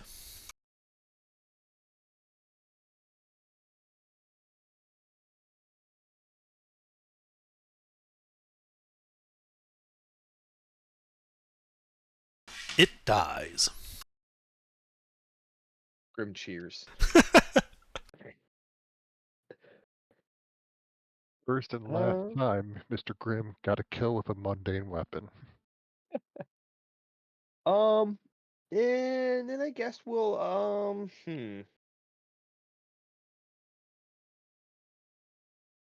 There's enough of them left. I will fire up the spiritual bunk. I'll upcast it. The Okay. third level. All right. And So a what's the 15-foot most- radius, right? no, spiritual weapon, not Oh, the spiritual weapon. guardian. Gotcha. So which of the frogs looks the most bunkable? The one 25 feet away that the drake used to be standing on is also near death.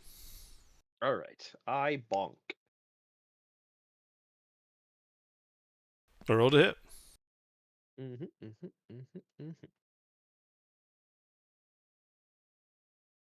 Bonk. Hit.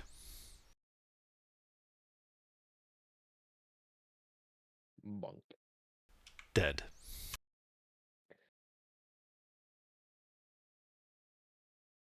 All right.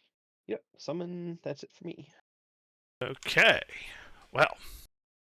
Let's see. The two down in front of you, Grim, I think are just going to continue trying to lash their tongues out at you. Does a 21 hit you? 21 does in fact pass my AC. Took Okay. them all fight. Yep. Took them all fight. Does 3 points of bludgeoning damage to you. As you are grappled, and I require a strength save. That's a problem. Only Is there a marginally. paladin aura in this party or no? I don't No. think you get that at 5. Really? I think you get it If at he 6. took a level in Rogue. Or you get it at 7. It would apply if Giuseppe wasn't an atrocity of a multi-class. So you guys see, like as the fight started to ramp up, Grim gets hit by the tongue and just pulled off the camp log, landing 10 feet down onto this open frog's mouth, dealing 1 point of bludgeoning damage to both you and the frog. Ow. As your head is now stuck in its mouth because you're too big to swallow, and you are Frog grappled, restrained, and can't breathe.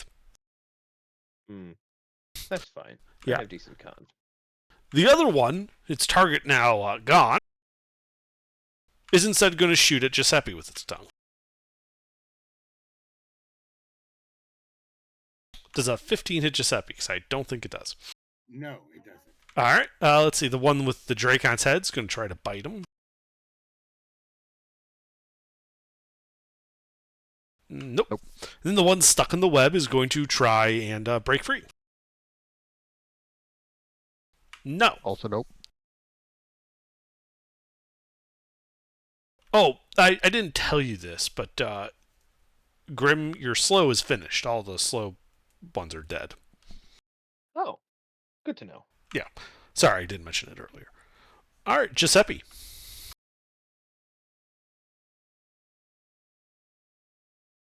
All right, the one that just tried to hit me, I'm gonna hit him. Rolled hit.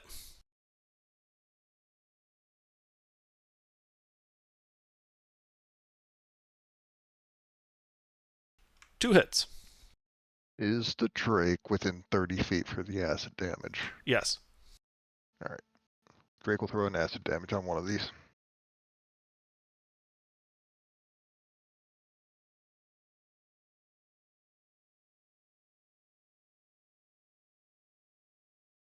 All right. As you, 33 points of acid and radiant and slashing. as you just cut this frog to ribbons, it is dead. Yay! I am done. It shall ribbit no more. Hebron. Aren't we in the undead jungle Yes. where they would reanimate inevitably and ribbit once more? Except that you have not seen these frogs reanimate. You know that there is like a minimum level of creature before it reanimates, not all the animals. Otherwise, you'd have like undead insects all over the place. The jungle would be much scarier if I did it without a limit. It's got It some level of. seems I could have sworn I splattered this mosquito 5 times already.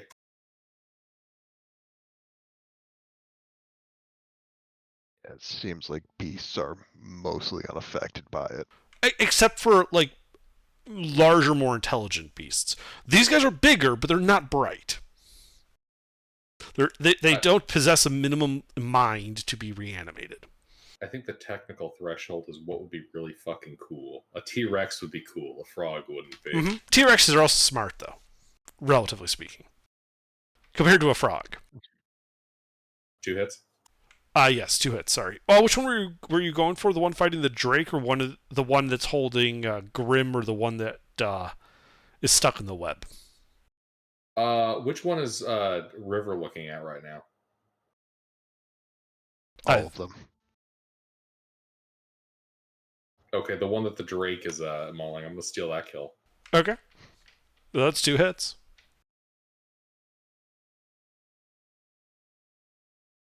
As you walk over and just cut this frog down underneath the Drake, it's dead. Alright. Kill successfully stolen. Anything else? No. All right, River. Alright, so since Hebron stole my kill, now I have to kill him. The one that the Drake bit originally, is that one still alive? No, the only 2 frogs left is the one stuck in the web, which is bloodied, and the one that's trying to swallow unsuccessfully Grim. Alright, I will shoot the one that is trying to eat Grim.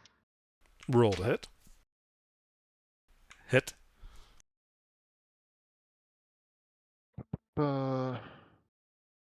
18 damage. Near death.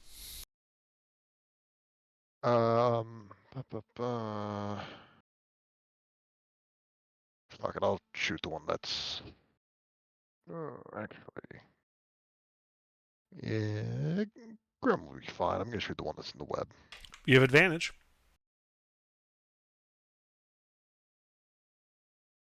Hit. Dead. And then the Drake's gonna come back and gnaw on the spine of this last frog. The one that's trying to eat Grim. Yeah. All right, roll to hit.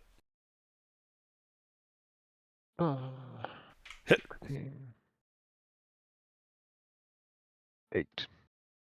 And he just gnaws it, it dies, and he pulls it off of Grim. The croaking has ceased. Dead frogs float in the water. You guys are out of initiative. I'll help pull Grim and Hebron up back onto the log and have the Drake start bringing the frogs ashore. Yeah, you guys have been piling them up, preparing for your feast. I assume Grim once again resumes writing. Mm-hmm. And as you have your evening meal of frog legs, which by the way are very tasty, I think that is where we will call it this evening. Also, we could turn those into more rations. So